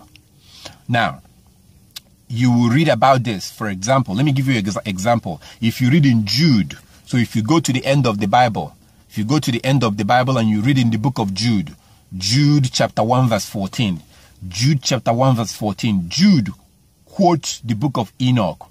He quoted the book of Enoch. But if you look in your Bible, you're not going to see the book of Enoch, because your Bible, this Bible has 66 books. It has 66 books, but there are some other scriptures that the Catholic Church decided not to include in the Bible. The Catholic Church, the Christians, there are some books that they left out because those books contradicts Christianity. Those books was teaching that we have to keep the law. So the Christians decided not to include that book in the scripture. So, but those books are legitimate. They are scripture, like the book of Jubilees, like the book of Enoch, the book of Yasha. These books are legitimate. For example, let me give you another example. If you read in, if you read in Joshua chapter 10 verse 13, Joshua chapter 10 verse 13, you will see that you quote the book of Yasha or the book of Jasher. Read Joshua chapter 10 verse 13. You will see that there was a quote referring to the book of Jasher. But if you look in your Bible, you're not going to find the book of Jasher. There's no book of Jasher in your Bible. Now, another place is 2 Samuel chapter 1 verse 18. 2 Samuel chapter 1 verse 18. David quotes the book of Yasha or the book of Jasher. There was a quote, a reference. David quotes that book. But if you look in your Bible, you're not going to find the book of Jasher. Why? Because they took it out. The Catholic Church decided, because this Bible was arranged by the Christian Church. I say arrange. I didn't say that they write it. They did not write it. But they were the one that picked up different books, different scriptures, and put it together and bind it together. So we have it now. But there are some books that they rejected, like all these ones. So look it up and study it. But the good thing is that you can download these books from the internet. I encourage you to download the book of Jubilee. Download it from the internet. You can download the PDF to your phone or to your computer. You can download the book of Joshua, the book of Jubilee, and you can download the book of Enoch. I'm going to put some of the links below this video. So when you look on this video, you can see the link and you just click on it and you can download the PDF and you can read it. So if you download the book of Enoch and you read in chapter 7, chapter 8 and chapter 9, you're going to see how these fallen angels came down and began to taught women and taught men how to do certain things, and they had sex with the men, with the women, and stuff like that. This is what Paul was referring to in 1 Corinthians chapter 11 when he said that women should cover their head because of the angels. If you read 1 Corinthians chapter 11, you will see that Paul made a reference. He said that one of the reasons why women should cover their hair is because of the angels. Now, if you read the book of Enoch, chapter 7, chapter 8, and chapter 9, then you will see what Paul was referring to in 1 Corinthians chapter 11. This is wonderful and this is beautiful. So if you're a woman, please stop applying makeup. Okay. What's beautiful and wonderful is the fact that Yah allowed us to know these things. What the angels did that is recorded, the things that the angels did, the fallen angels, how they taught women how to alter their face and stuff like that, and taught men how to make weapons of war. That is not beautiful. That is not good. Those things that you're going to read in the book of Enoch, chapter 7, chapter 8, and chapter 9, that was not good. But the fact that Yah gave us knowledge to know these things today is a beautiful thing. It's a very good thing that Yah allowed us to know these things. If you're a woman, please stop applying makeup to your face. Do not apply makeup to your face. Do not alter your face. When you apply makeup, you're saying that God made a mistake by the way he created you. You're saying that God was a bad creator. Now you want to change your face and alter your face to apply makeup to look good. When you apply makeup, it shows that you have a very low self-esteem. It shows that you are insecure. You don't like the way you look. You don't think you look good. So you apply makeup to your face. It shows that you are insecure. It shows that you have low self-esteem. Whenever I see a woman that has makeup on, it shows me that she has a very low self-esteem. She's insecure. She doesn't like herself. She's not confident. That's what it shows me. Whenever I see a woman that has makeup on, you don't apply makeup to your face. Do not. Appreciate who you are. Appreciate how Yah created you. If you're a man, stop shaving your beard. Appreciate how he created you. Grow your beard. This is very, very important. Makeup doesn't make you look good. Any intelligent person that sees you with a makeup knows that you are insecure. It shows that you don't even believe in Yah. Because if you truly believe that Yah created you, why would you want to alter your face and apply paint and apply this and apply that? You're doing it because you are following the ways of the Gentile. You're doing it because you don't know better. Yes, there's a lot of stuff. I used to shave my beard too because I did not know better. Now we know better. Now we know that we're not supposed to act like the Gentiles. The Gentiles are the ones that are doing these things, but eventually Yah will destroy most of them. Those that refuse to obey him, he will destroy them. So we're not supposed to be following their ways, because if we continue to follow their ways, we will also be destroyed. If you look at Amos chapter 9 verse 10, Amos chapter 9 verse 10, our Creator says that sinners among my people will fall by the sword. Sinners among my people will be destroyed. Why? Because they refuse to keep the law. Because they refuse to keep the law. In Zechariah chapter 13 verse 8 and verse 9, Yah tells us that only 1/3 of the Israelites will be saved. 2/3 will fall by the sword. 2/3 will be destroyed. Only 1/3 will be saved. 2/3 will be destroyed, and only 1/3 will be saved. Why? Because that 1/3 refused to keep the law. They refused to keep the law. Yeshua also made it very clear in Matthew chapter 7 verse 13 and verse 14 that only very few people will find the way and follow the way. Most people will not. Most people will be destroyed. Very few people will make it into the kingdom. You have to be one of them. And how do you become one of them? By keeping the law. That's what Yeshua said in Revelation chapter 22 verse 14. That those who are keeping the law, they are the ones who will be allowed into keeping the commandments. They are the ones who will be allowed into to eat from the tree of life and come into the city. That city is the kingdom of heaven. That tree of life was the tree of life that Adam and Eve was prohibited from eating. So those who are keeping the commandments, according to Yeshua in Revelation chapter 22 verse 14, they are the ones that will eat from that tree of life. So please stop applying makeup to your face. Do not apply makeup to your face, and stop dressing like prostitute.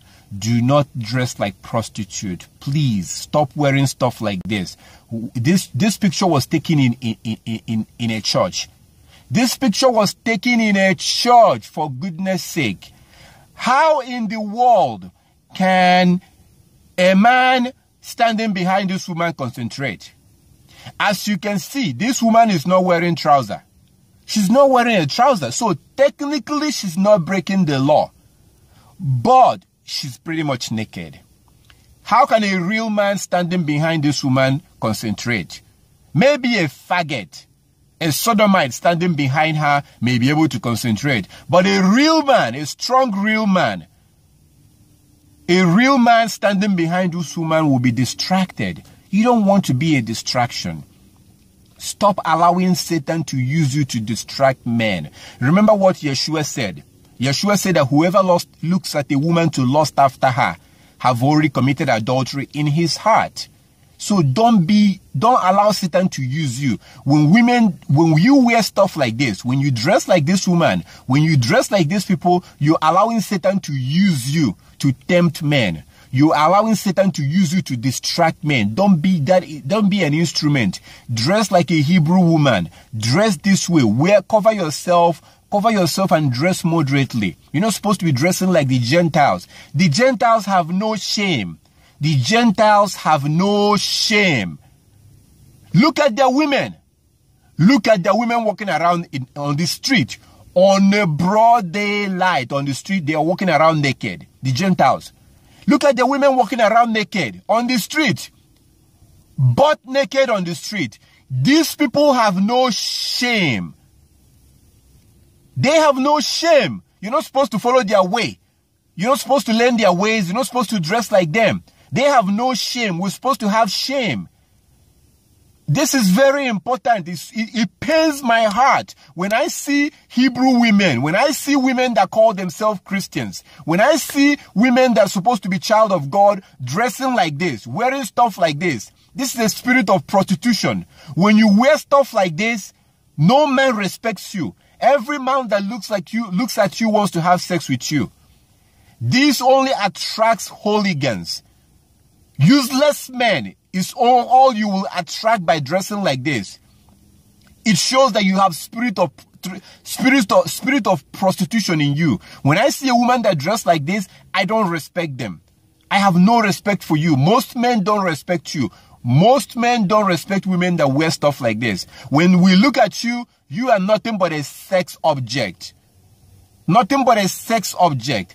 And those who can control themselves will come to you and start asking you for your number and start talking to you. And you will think, oh, I'm so beautiful. No, you're not beautiful. He is only talking to you because of sex, because of your vagina. That's it. And because you are advertising yourself like a prostitute.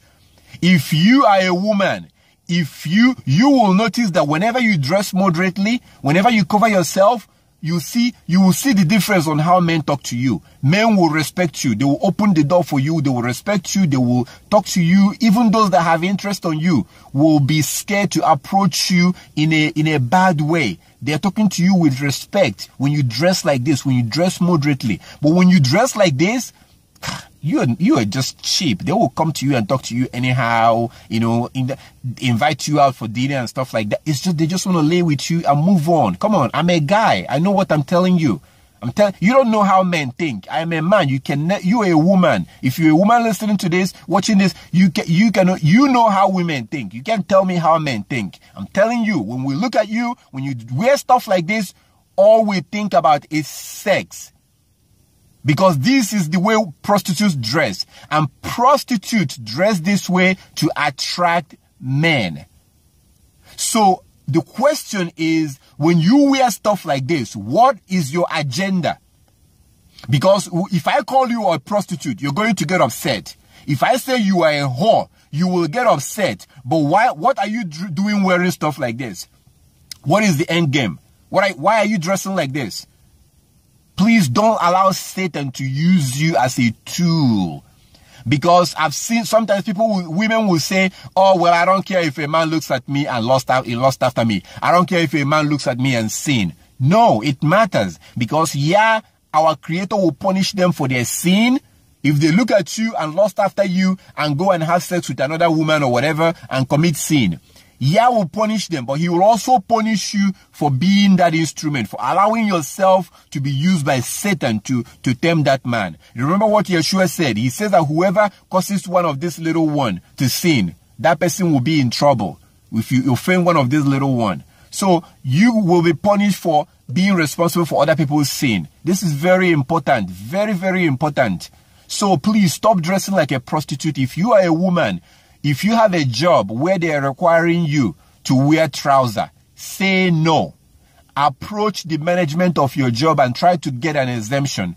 Try to get them to allow you to wear skirt to work. If they refuse, please, my sister, you need to quit that job. If they are forcing you, because the filthy Gentiles, their job is to be used by Satan to tempt you. Remember when Daniel and his brethren was in Babylon? The Gentiles was tempting them to disobey Yah. It's the same thing going on today. The Gentiles will try to tempt you to disobey our Heavenly Father. It's your responsibility to say no. So if your job is requiring you to wear trousers, like for those of you that live in America, that do nursing, over there, as a nurse, you have to wear trousers. As a police officer, you have to wear trousers. Most government job, you have to wear trousers. If you have a job where they're requiring you to wear trousers, try to let them give you exemption. If they say no, please quit that job. Stop wearing trousers. If you have a daughter that is going to school and they're requiring her to wear trousers in her school, please try to get an exemption. Try to talk to the management of that school and tell them you're religious. Tell them about this. If they say no, you need to pull your girl out of that school. Don't let this Gentile tempt you into disobeying Yah. This is very, very important. And don't allow your daughter to dress like this. This thing pains my heart. When I see stuff like this, when you allow your daughter to dress like this, she's going to grow up to be a prostitute. She may not really stand on the street and ask him for money for sex, but she will have a spirit of prostitution. And our Heavenly Father made it very clear. He says, do not cause your daughter to be a prostitute. Do not cause your daughter to be a prostitute. You're not supposed to do that. Don't allow your daughter to dress like this, because when your daughter dresses like this, not only is she disobeying Yah, but she will only attract hooligans. Useless things is what she will attract. Useless so-called men, useless male walking around and looking for where to stick their penis. That is what your daughter is going to attract when she wears stuff like this. If you have a daughter, if you have a wife, encourage them not to dress like this. This is very, very important. And as a mother, It's your responsibility to make sure that your daughter don't dress like this. This is extremely important. I can't stress this enough. This is very, very important. I'm pleading with you. Please stop dressing like the Gentiles. This is very, very important. Stop painting your face. Appreciate who you are. Dress like a Hebrew woman, like you've seen in these scriptures. A Hebrew woman is supposed to cover her hair. You're supposed to put tassels in the four corners of your garment. Put tassels in the four corners of your garment. Make sure that you're not wearing anything that is mixed with wool and linen mixed together. This is very, very important. Extremely important. So please look at these scriptures and remember what Yeshua said. Whatever you do, remember what Yeshua, our Savior, said in Revelation 22:14. Those who will be allowed into the kingdom of heaven are those that keep the laws and the commandment of our Heavenly Father. And as for men, if you are a Hebrew man, I will tell you, if you're a Hebrew man, stop wearing suit. I know you may think this guy is crazy. He is really extreme. This book is really extreme, but it's not really that extreme. This book becomes extreme when your life revolves around the ways of the Gentile.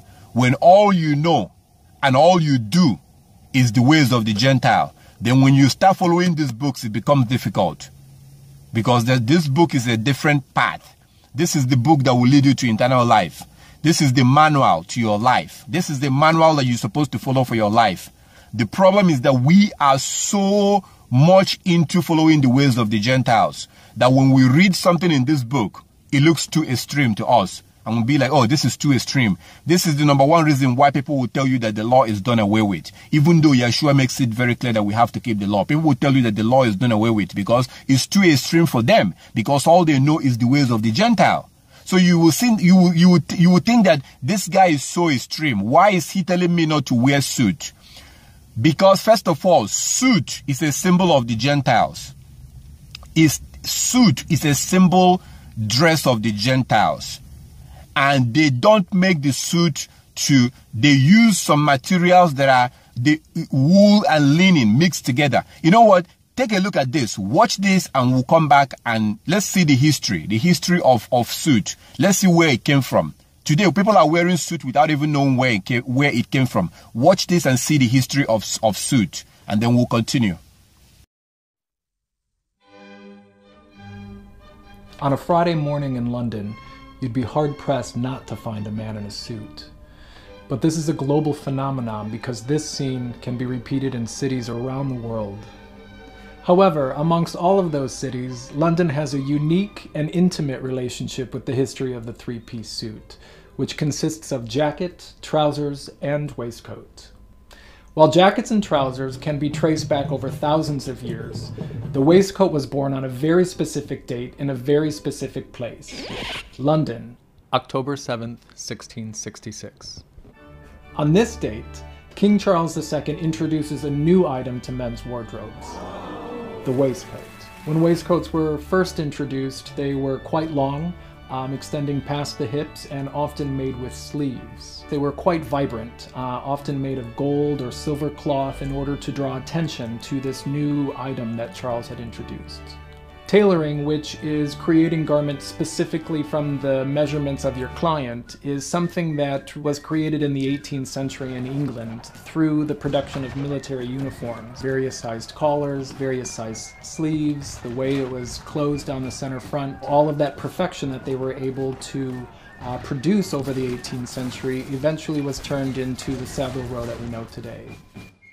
One such military officer in the 18th century who enjoyed the fit of military uniforms was a man named Beau Brummell. He was in the military in the 18th century, but by the early 19th century he was out of the military and continued to return to his tailor to create clothing very specific to early 19th century fashion. And he was one person that was quite instrumental with the emergence of the dandy movement. The dandy movement is a subculture really in London that focuses on perfection in cut, perfection in fit, really taking the birth of Savile Row tailoring and pushing it to the nth degree. From the Industrial Revolution, the businessman is born. And the businessman needs a suit that conveys a sense of respectability and productivity. and due to this, the suit becomes quite sober, void of any embellishment, and almost always in black. But the influence that London had on the development of the modern suit does not end here. Post-war subcultures, from the teddy boys to the mods and the punks, reinterpret, deconstruct, and subvert the meanings and codes of the modern suit. While the concept of the suit continues to evolve to this very day, the three-piece suit was born right here in London. Jacket, trousers, and waistcoat. So, as you can see, suit is something that came from the Gentiles. It's their style of dressing. The Chinese people have their style of dressing. The Indian people have their style of dressing. The African people have their style of dressing. The European people, the Gentiles, the European people have their style of dressing. The Hebrew people, just like you saw in the scriptures, the Hebrew people have their style of dressing. There's a particular way that Hebrew people was dressing. And the Hebrew people, their style of dressing is the same style of dressing as God, our Creator. As you can see in Isaiah chapter 6, you see the way our Creator was dressing. You see the way that Yeshua dressed. Even in the kingdom, when we get to the kingdom, according to Revelation chapter 7, if you read in Revelation chapter 7, you will see that in the kingdom, we are going to be wearing robe, a white robe. We will be wearing white robe. That is the same way that our Creator dressed in Isaiah chapter 6. That is the same way that Jacob dressed his son in Genesis chapter 37 verse 3. That is the same way in 1 Samuel chapter 2 verse 19. So you see, the Hebrew style of dressing, is the same style of dressing as the heavenly style of dressing. Because you can see in Isaiah chapter 6 that Yah is dressing that way. You can see in Revelation chapter 7 that in the kingdom, people will be dressing that way. You can see that people, you can see it all over the scripture. So the Hebrew style of dressing, the biblical style of dressing is the same thing as the way that people of the heaven is dressing. The heavenly people are dressing. They wear a long robe. Yeshua dressed the same way. So every culture has their style of dressing. The Hebrew people have their style of dressing. The Gentiles have their style of dressing. Suit and tie. Suit and tie is the style of dressing for the Gentiles. So when you dress like that, you are not technically breaking any law. You're not breaking any law in this book. It's not a sin to wear suit and tie. But any conscious Hebrew person, any conscious child of God, any conscious person that wants to obey their God will not dress like the Gentiles. It's a psychological thing. The reason why I stopped wearing suit is because it's a psychological thing. When you start dressing like them, what next? Then you start eating like them, then you start acting like them, then you start shaving your beard. That's why people shave their beard. Shaving your beard is a Gentile thing. That's what the Gentile people do. We're not supposed to do that. So I used to have a lot of suits, a lot of ties, and I used to dress like the Gentile, but I don't dress like the Gentiles anymore. Okay? So we need to stop dressing like the Gentiles. Now, their suit, when they make their suit, usually they make their suit with wool. A real good suit, expensive suit is made with wool.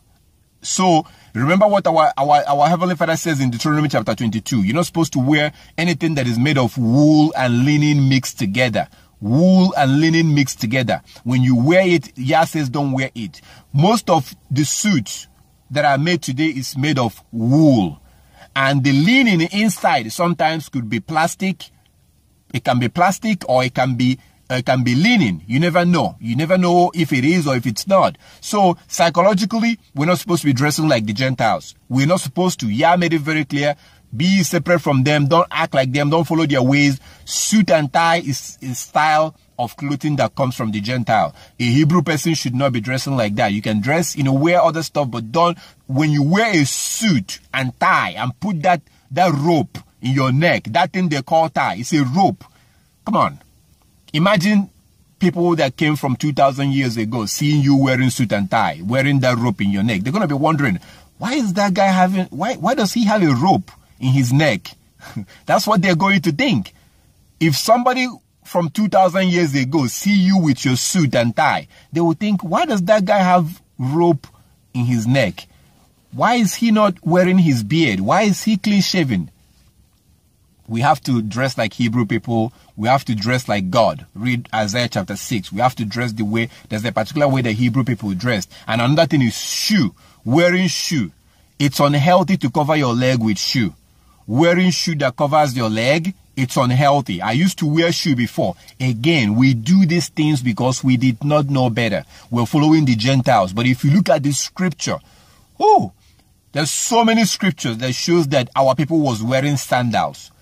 The prophets, everyone, Yeshua, the apostles, we wore sandals. Even Moses, we wore sandals. Sandals is much more healthier than shoe. When you wear a shoe that covers all your leg, remember that the Gentiles are ignorant. The Gentiles are foolish and ignorant. They don't know better. We're not supposed to be following their ways. So they came up with the idea of wearing shoe that covers your leg, and today everybody is wearing shoe without even questioning if you, it's not good, it's unhealthy. Don't wear shoe. Again, wearing shoe, you're not going to go to hell. Wearing shoe will not send you to hell. But again, it's a psychological thing. We need to detach ourselves from them as much as we can. We need to stay away from stuff that they do and stuff that they come up with. So wearing shoe is unhealthy. You don't see anyone in the scripture who wore shoe. They wore sandals. I used to wear shoe. I don't wear shoe anymore. This is a journey. You know, you begin to detach and begin to detox yourself from the ways of the Gentile. It's very important because you cannot get into the kingdom thinking like the Gentile, dressing like the Gentile, eating like the Gentile. That's not going to happen. So this is time to start getting ready and start detoxing yourself from the ways of the Gentile. Buy yourself some sandals. There's a lot of good sandals out there. Very good sandals. Wearing sandals are much more comfortable. And this thing, same goes with women. If you're a woman, buy yourself nice sandals. Sandal is much more comfortable because it lets air go into your leg. Air goes into your leg. That's the way it's supposed to be. Sandals is much more comfortable, and it's much more healthier. Wearing sandals is what you see in the scriptures. The prophet, the Israelite, the biblical people, they wore sandals, not shoes. That's why I have a lot of shoes, but I don't wear shoes anymore. I wear sandals only. Okay, so you need to transition to that. Sandals is much healthier. Same thing with bra. For women, wearing bra. You don't see women in the scripture wearing bra. You're not going to find any woman in this Bible verse that was wearing bra. Again, I'm going into the health area right now. Wearing bra. Brazy. Some people call it brazy. Wearing bra is unhealthy for women. Talk a little bit more about the lymph system. What is that for? I mean, when we hear about it, it's always, in terms of cancer, it's always, oh, it's spread to the lymph nodes. Right. That's a terrible thing. Is that necessarily as bad as well, it's made out to be? Sure. Any cancer that is metastasized, that's spread, is dangerous. Cancers actually that are localized cancers that have not spread are relatively easy to treat. It's the cancer that's metastasized and is spread to the lymph nodes or other organs that's a difficult cancer to treat. So that is serious. But the lymphatic system it's a detox system, but it's also the system. It's your primary line of defense. It's your immune system. Your lymphatic system is directly related to your immune system, and so your lymphatic system is damaged. Your immune system is damaged. It's a primary component of our immune response. And so that's why the lymphatic system is so important. And as a matter of fact, if you look at most breast cancers start right here. And that's where a lymph node is. Sure. And the lymphatic system is clogged if a woman wears a bra, right? And so and there were studies that were done by a couple ladies in Sweden that did an analysis of thousands and thousands of women. And they analyzed those that had breast cancer and those that didn't, and those that wore bras and those that didn't. So those that sometimes wore bras. What they determined is that if you don't wear a bra, you only have a 1 in 168 chance of developing breast cancer. If you wear a bra at least 12 hours a day, I think it's 1 in 6. And if you wear a bra 24 hours a day, it's 1 in 2. And why? Because the bras are clogging up the lymphatic system. And that's where the tumor starts, is from the clogging of the toxins right there underneath the armpit. So guys, confession time. I have not worn a bra in over a year. And I haven't been happier. For today's video, I want to talk about going braless. This is something that I've done for probably 2 or 3 years and really just kind of gave up on bras for the last year. I want to talk about that because it is hot. It's like 1,000,000 degrees. Nobody needs that extra boob sweat and padding. Guys are allowed to walk around however they want. They are literally torture devices made just to spite us as females. Guys can walk around and flash their nipples everywhere. And ever since the #FreeTheNipple campaign, I was just like, you know what? Who cares? I have not been happier, I have not been more comfortable, and I've actually noticed my boobs getting perkier, which is a very interesting thing. There is actually a theory out there that people who don't wear bras utilize their pectoral muscles more, and so therefore their boobs don't sag as much throughout the years. I don't know if that's true or not, but that is a theory that is out there. So for anyone who is thinking of going braless, who wants to be more comfortable, I definitely think you should do it, and I just wanted to bring you a little FYI, the things that I use, how to go braless if you are interested, and kind of what to look for and what to keep in mind. And just a disclaimer, of course this is going to be different for different boob sizes. For me, I'm about a B cup. Now, I go to Victoria's Secret, they tell me I'm a 32 double D or a 34D. I'm sorry, they are just trying to make a sale or like inflate my boobs or something, because in every single other brand I am literally a B cup. But that is just a little disclaimer. And for people who do have larger breasts, you're gonna want a little bit more support in order to be comfortable, but you can still do that without a bra. So whether you have big boobies or tiny titties, they're great and you should embrace them, and these are my tips. The very first tip to going braless is just do it. Who cares what other people think? First off, when I started going braless, I thought people all over the place would notice. Hardly anyone noticed. I think I wore a bra once in the past year in a video because I was showing how to like give yourself a cup boost, but I have literally not worn a bra other than that. And half the time people don't notice. And you know what? If people do notice, people stare back at them. Who cares? Guys can go without shirts. Why shouldn't we be able to be comfortable as well? Literally just do it, and I can almost guarantee that most people will not even notice. And you know that whole sex education that you had when you were in like 6th grade and it showed, you know, the young boy who had like a thing going on and he would like hold the binder over his crotch? Guess what? If for some reason you walk into a room where it gets really cold, or if you start jogging and things get a little bit pointy, you can do the same thing. You can get your arms and you can go like this. You can get a shirt and put it over yourself. You can hold a binder in front of your boobies. You should not be ashamed to have these body parts. It's an areola, it's a nipple, it's breast tissue. It's the exact same thing on men and women, so let's just talk about it. I just honestly don't understand why it's sexualized and demonized, but anyways. Now the number 2 tip is what I use most often, and these are silicone pasties. I literally have pairs of these everywhere. I keep these in my wallet, I keep them in my sunglasses case, I have them by my bedside, by my toothbrush.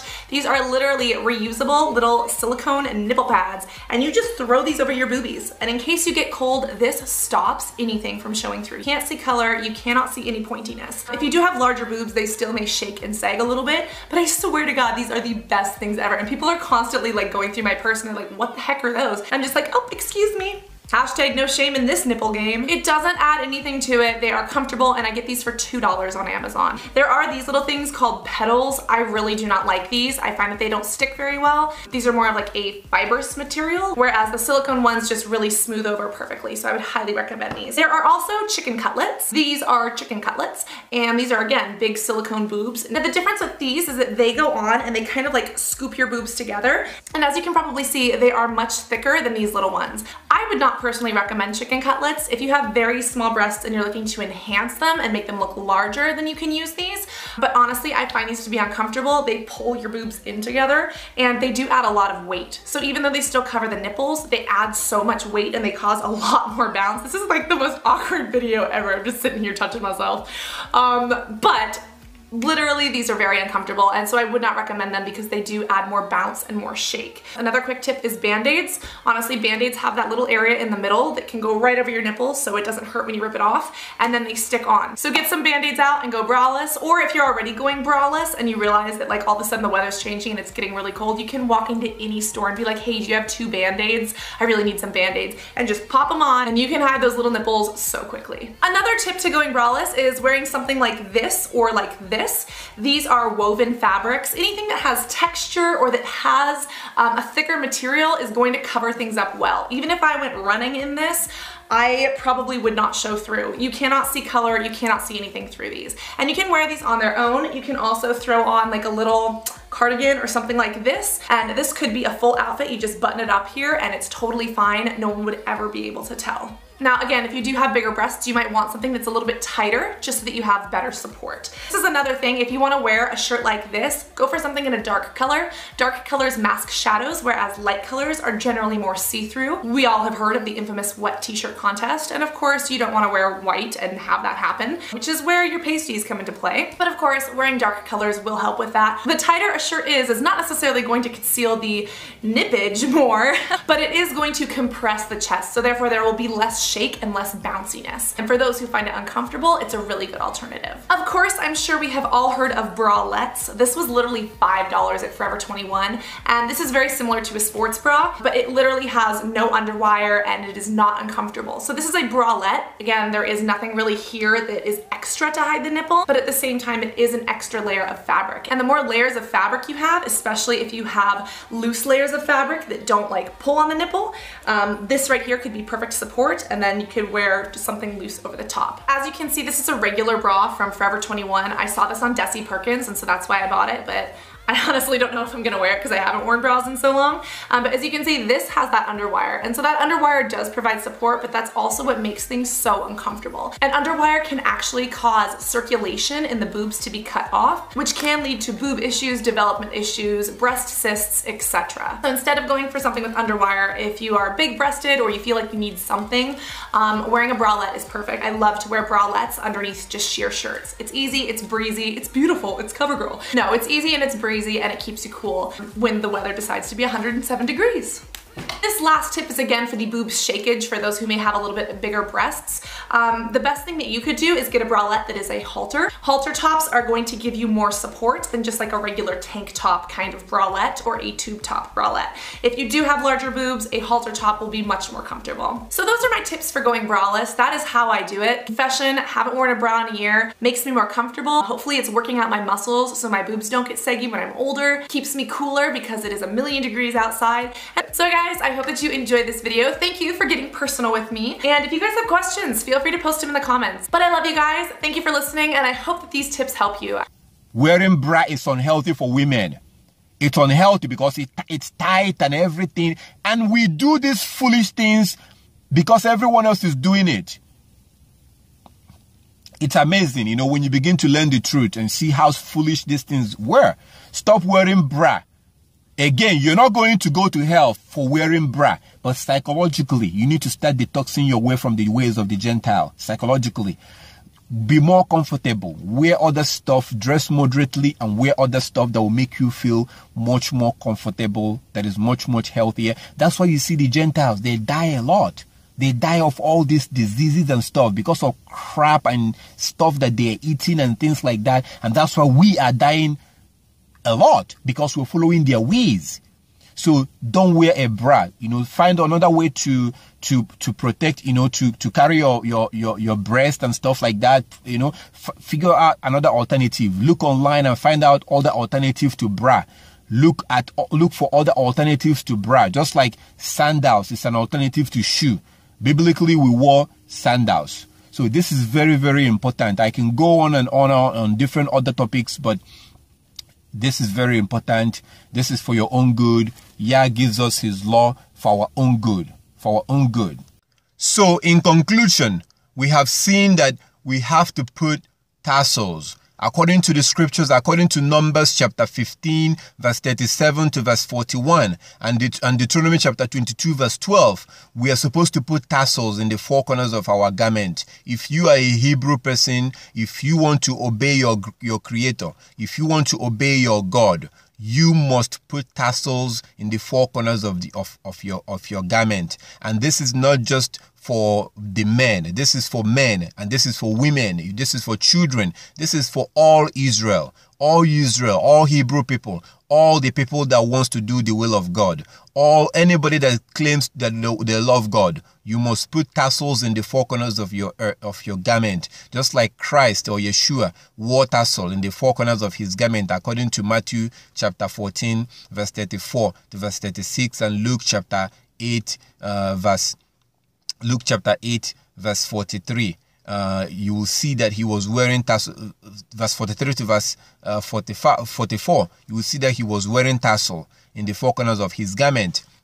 The apostles, they wore tassels also. So we have to put tassels in the four corners of our garment. Again, this is for everyone. You have to put tassels in the four corners of your garment. And also, please, when you're buying clothing, when you're buying your garment, make sure that you check the labels to make sure that the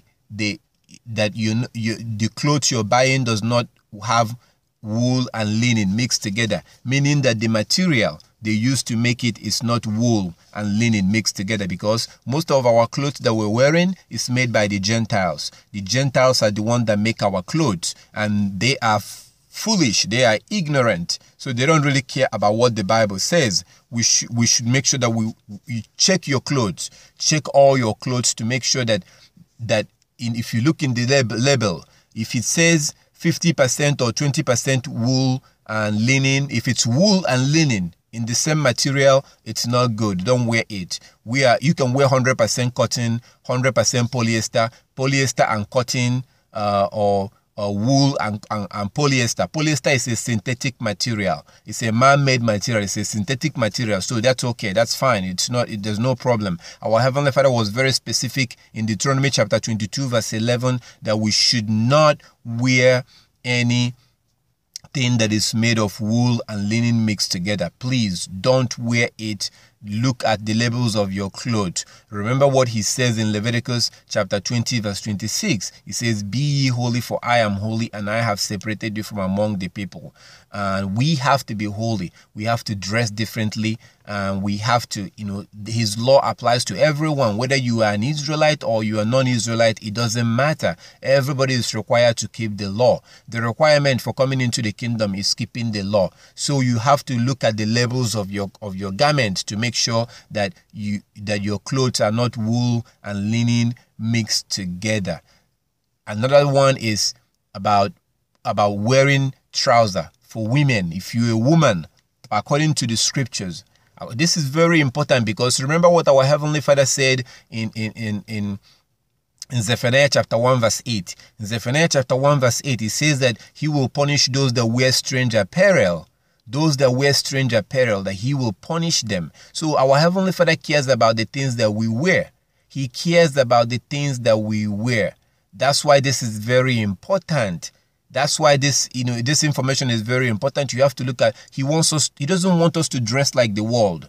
According to Zephaniah chapter 1 verse 8, our Heavenly Father will punish those that wear strange apparel. Why? Because he cares about how we dress. That's why he dressed Adam and Eve before he kicked them out of the garden. So if you're a woman, I know this may be very difficult for you. I totally understand, because of the kind of world we're living in today, where everybody is doing the same thing and everybody is doing, and so I understand the pressure and the need to fit in and be like everyone else. I understand that. I totally understand. I had the same issue with my beard. I used to shave my beard. I used to shave it because I wanted to look, I did not want to look different.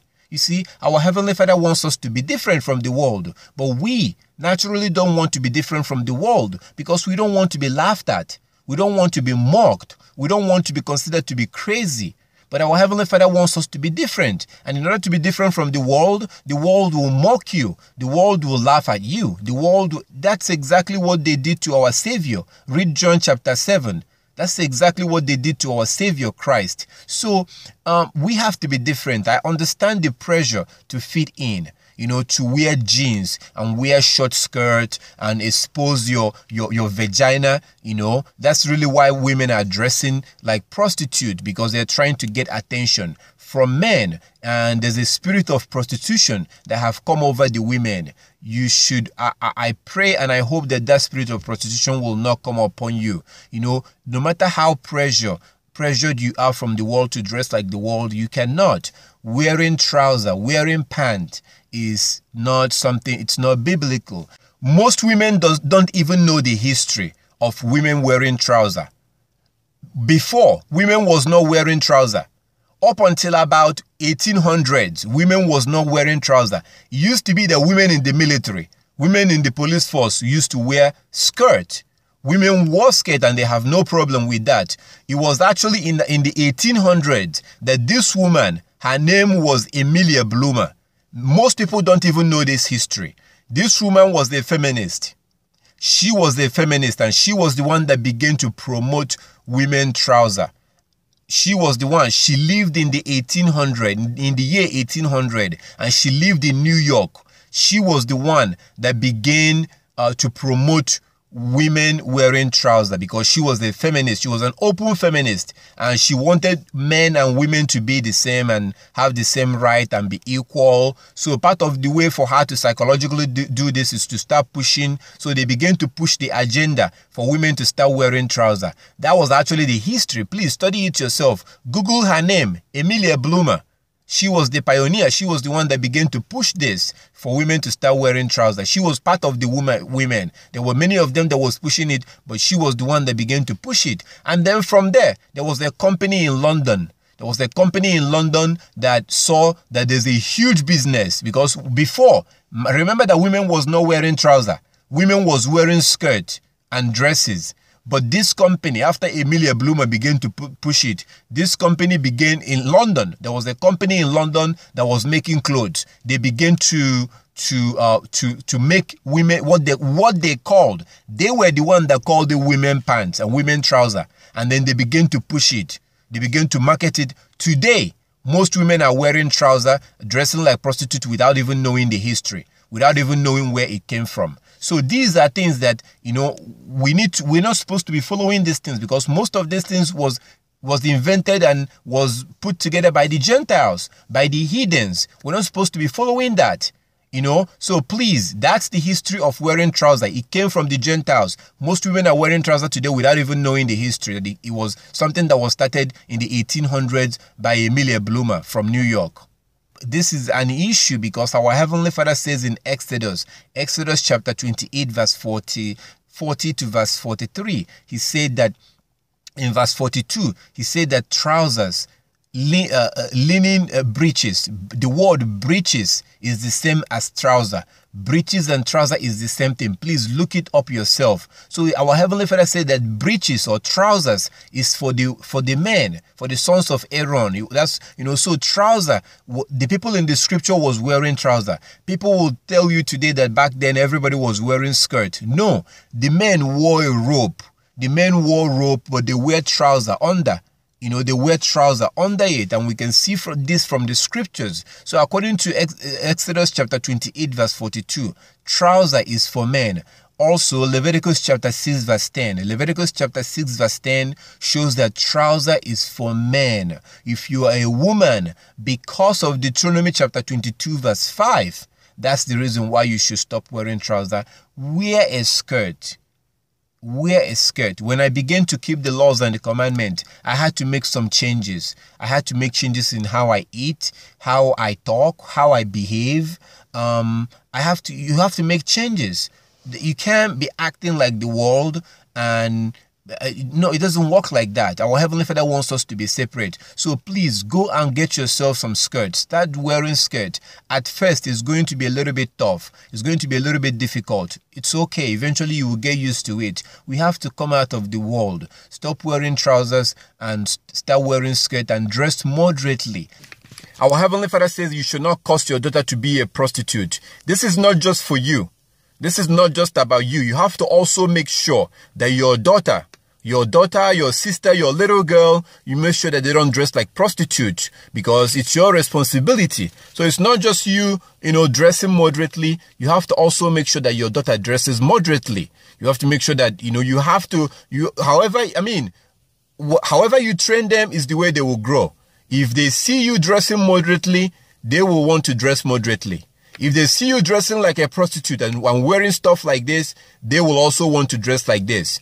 They will also want to wear stuff like this. So it really, you have to teach them with your actions, because you can tell them not to dress like a prostitute. You can tell them not to dress like this. You can do all that. But if you yourself are doing it, then they will want to repeat what you're doing. So when they see you dress moderately and then you tell them to dress moderately, they will dress moderately. This is very important. That's why it says in the book of Titus, in Titus chapter 2, that let the older women teach the younger women. You have to teach your daughters. You have to teach other girls out there that you know, other women that you know. You have to teach them, because we cannot enter into the kingdom of heaven dressing like prostitutes or dressing, acting like other nations. That's why our Heavenly Father says, He clearly says in this scripture that you shall not cause your daughter to be a prostitute. That means that you have to make sure that you don't cause her to be a prostitute. You have to make sure that she doesn't dress like a prostitute. You have to do your best. You have to do your best in teaching her the laws and the commandment, like it says in Deuteronomy chapter 6 and in Deuteronomy chapter 11. We're supposed to teach our children the laws and the commandments in the scriptures. So, like he says, do not cause your daughter to be a prostitute. It's your responsibility to make sure that you teach your daughters, your children, your boys, not to, to also follow and dress like Hebrew people. It's very, very important. You are responsible for doing that. Because if you don't teach them, if you don't teach your daughter to dress moderately, if you don't teach your little sister to dress moderately, if you don't teach them, they're going to learn from the Gentiles. They are going to be taught by the Gentiles, and they're going to be influenced by the things that they see on TV. They think that it's okay. So you have to teach them. If you don't teach them, they will be taught by other nations. And before you know it, they will begin to dress like this. They'll begin to wear stuff like this. They'll begin to be dressing like prostitutes like this, because these people that you see in these pictures, these people are dressed, they have the spirit of prostitution. And this spirit of prostitution can come on anybody. It can come on any woman. But if you teach them, at least they know the truth, and then they can make their decision by themselves. But you have to teach them. You have to let them know. Otherwise, they're going to be influenced by their friends, by their little friends, and they're going to think that it's okay to be dressing like this. It's not okay to be dressing like this. This is a spirit of prostitution right there. And our Heavenly Father will not allow a woman that dress like this to come into His kingdom. Because why? Because women are told to dress moderately. You have to dress moderately. You have to wear moderate attires. Actually, to the contrary, our Heavenly Father says that He will punish those that wear strange apparel in Zephaniah chapter 1 verse 8. He will punish those that wear strange apparel. What is strange apparel? Stuff like this are strange apparel, because these things are strange to you. You are required to dress moderately. You are required by your God to dress moderately. So when you turn around and you wear stuff like this, then you are wearing strange things. You are wearing something that is strange to you, because you're supposed to dress the opposite way. You're supposed to dress moderately. That's why this is very important. You have to dress moderately. You cannot be exposing your body, because it shows that you're cheap. It shows that you're worthless. Stop exposing your body. Cover yourself.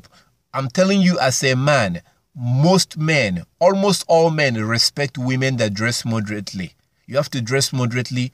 You have to wear a head covering. According to the scriptures, according to Genesis chapter 24, verse 61 to verse 67, Numbers chapter 5, verse 18, 1 Corinthians chapter 11, you have to wear a head covering.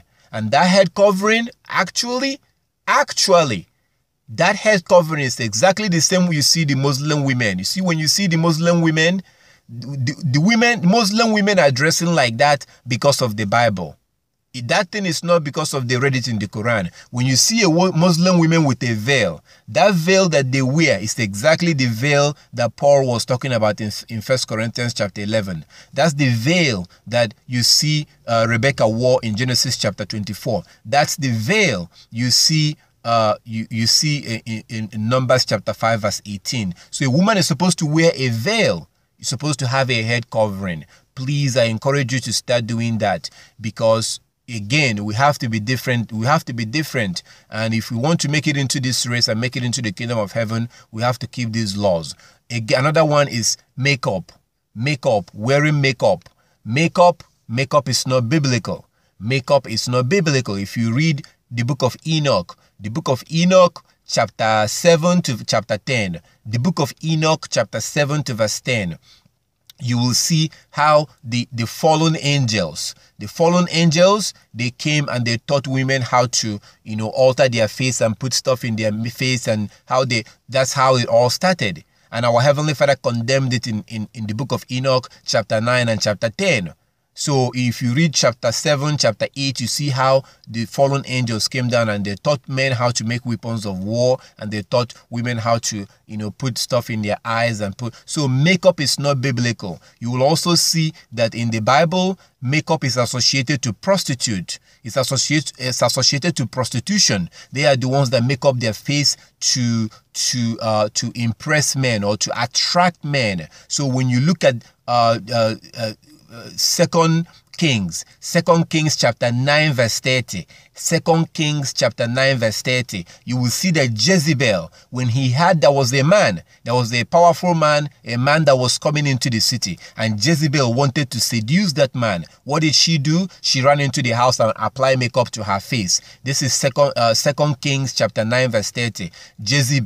Jezebel that you read about, she entered into and she put makeup in her face so that she can seduce that man. You will also see in Jeremiah chapter 4 verse 30. Jeremiah chapter 4 verse 30, you will see that makeup is also associated with prostitution, with, a woman, putting makeup in her face to seduce her lover. Makeup is associated to prostitute. You need to stop putting makeup in your face. Appreciate who you are. Appreciate your beauty. Appreciate the way your Creator created you. Be natural. Be natural. Once you start putting makeup in your face, once you start applying stuff in your face like that, it shows you are insecure. It shows you are insecure. Any man with an understanding, once they see you, they know that you're insecure. They know that you have low self-esteem. But when you're natural, people see that, they appreciate that. They respect you. They know you have high self-esteem. They respect you. But once you start putting makeup in your face and start putting this and start putting that, it shows that you have low self-esteem. You have no respect. You don't love yourself. You don't like yourself. You want to look like someone else. It tells a lot. It doesn't make you beautiful. It actually makes you ugly. So be natural. Dress naturally. Stop dressing like a prostitute. Just because every women are wearing trousers and wearing all these things doesn't mean it's okay. Remember what happened? Yeshua said that before he comes back, it will be as it was in the time of Noah. In the time of Noah, the whole world was doing the same thing. You cannot do what everyone is doing just because everyone is doing it. We have to be holy. In Leviticus chapter 20 verse 26, our Heavenly Father says, "Be holy, for I am holy, and I have separated you from among the nations." In 1 Corinthians chapter 7, 1 Corinthians chapter 6, verse 17 to verse 18, he tells us to come out from among them and be ye separate and touch nothing unclean. So just because all women are dressing like this and wearing stuff like this and dressing like prostitute doesn't mean you should be dressing like them. You have to dress moderately. According to the Bible, you have to dress moderately. I'm pleading with you. If you want to be saved, if you want to be allowed into the kingdom of heaven, then you have to follow the scriptures. You cannot act like the world. Our Heavenly Father's word cannot change. The requirement into the kingdom of heaven is to keep the commandment. We must keep the commandment. That's what Christ was telling us in the book of Matthew chapter 23 verse 1 to 3. Matthew 23 verse 1 to 3, he said that we must keep every single law of Moses. These things that I'm telling you is according to the scriptures. You have to keep the law. You have to start keeping the law. You have to stop acting like the world. You have to start dressing moderately. So stop dressing like a prostitute. Most women today are dressing like prostitute, and most men are okay with that. Most women today are dressing like prostitute because most women today have the spirit of prostitution in them. That's why they're exposing their vagina. When you dress like this, you are exposing your vagina. When you wear stuff like this, there's really nothing else to be hidden. You know, what's left to the imagination? So you are causing men to sin. You are allowing Satan. Remember what Yeshua said, whoever looks at a woman and lust after her have already committed adultery in her heart. You are allowing Satan to use you. You remember how Satan used Eve to cause Adam to sin? Satan did not come straight to Adam, but Satan went to Eve and used Eve to cause Adam to sin. That's exactly the same thing, that if you start dressing like a prostitute, if you start wearing stuff like this, then you are allowing Satan to use you, and our Heavenly Father will punish you. because you're supposed to dress moderately. So please don't dress like a prostitute. Another one is basically braiding of hair. Braiding of hair is not biblical. Braiding your hair is not biblical. Read 1 Timothy chapter 2 verse 9. 1 Timothy chapter 2 verse 9. Braiding your hair is not biblical. That is something that the Israelites got from the Egyptians. If you look at these pictures, you will see that according to the mummies, the Egyptians' dead bodies, the mummies, you know that when their people die, they embalm them and they put them on the ground and their body lasts for thousands of years. Well, according to the dead bodies of the Egyptians that are being digged out now, we can see that the Egyptians was braiding their hair. And you know that our Heavenly Father don't want us to act like the Egyptians. So the braiding of hair is something that they learned from the Egyptians. And today, almost every woman and every girl child is braiding their hair. You know, almost every woman is braiding their hair. But it doesn't mean that it's okay. Because, you know, just because all men are shaving their hair doesn't mean I should shave my... Most men are shaving their hair because they want to look like the Gentiles. It doesn't mean that I should shave my hair. Just because everyone is eating shrimp or crayfish or pork doesn't mean I should eat it. Remember that back in the day, in the Genesis chapter 6, you see that the whole world is doing the same thing. And God or our Heavenly Father destroyed the whole world and saved Noah, who was a righteous man. We have to be righteous. We have to be perfect. That's what Christ is saying in Matthew chapter 5 verse 48. We must be perfect. Our Heavenly Father said that we must be holy. In Leviticus chapter 20 verse 26, we must be holy. How can you be holy? By following the laws and the commandments in this book. We have to be holy by following the laws and the commandment. That's what makes you holy. When he tells you to keep the Sabbath, that the Sabbath is holy. When you keep the Sabbath, then you're doing something that is holy. You have to go back and start keeping the laws and commandment in this book. That was what our Heavenly Father was telling us in Jeremiah chapter 6, verse 16 to verse 22. Jeremiah chapter 6, verse 16 to verse 22, he tells us to go back to the old ways. To go back to the old ways. Where do you find the old ways? Right here. We have to go back and start keeping the laws and the commandment. We must. We have no choice. So please stop braiding your hair. If you read 1 Timothy chapter 2 verse 9, 1 Timothy chapter 2 verse 9, you see that braiding of hair is not biblical. According to the Bible, you're supposed to wear a head covering. According to Genesis chapter 24 verse 61 to verse 67, Numbers chapter 5 verse 18, and 1 Corinthians chapter 11. The whole of 1 Corinthians chapter 11 shows that you're supposed to wear a head covering. This is very important. I understand there's a lot of false teachings out there who are saying that, oh, you shouldn't wear a head covering, or that we are no longer under the law. These are all false teachings. We must keep these laws and the commandment. This is extremely important. Stop trying to act like the world. We have to act differently.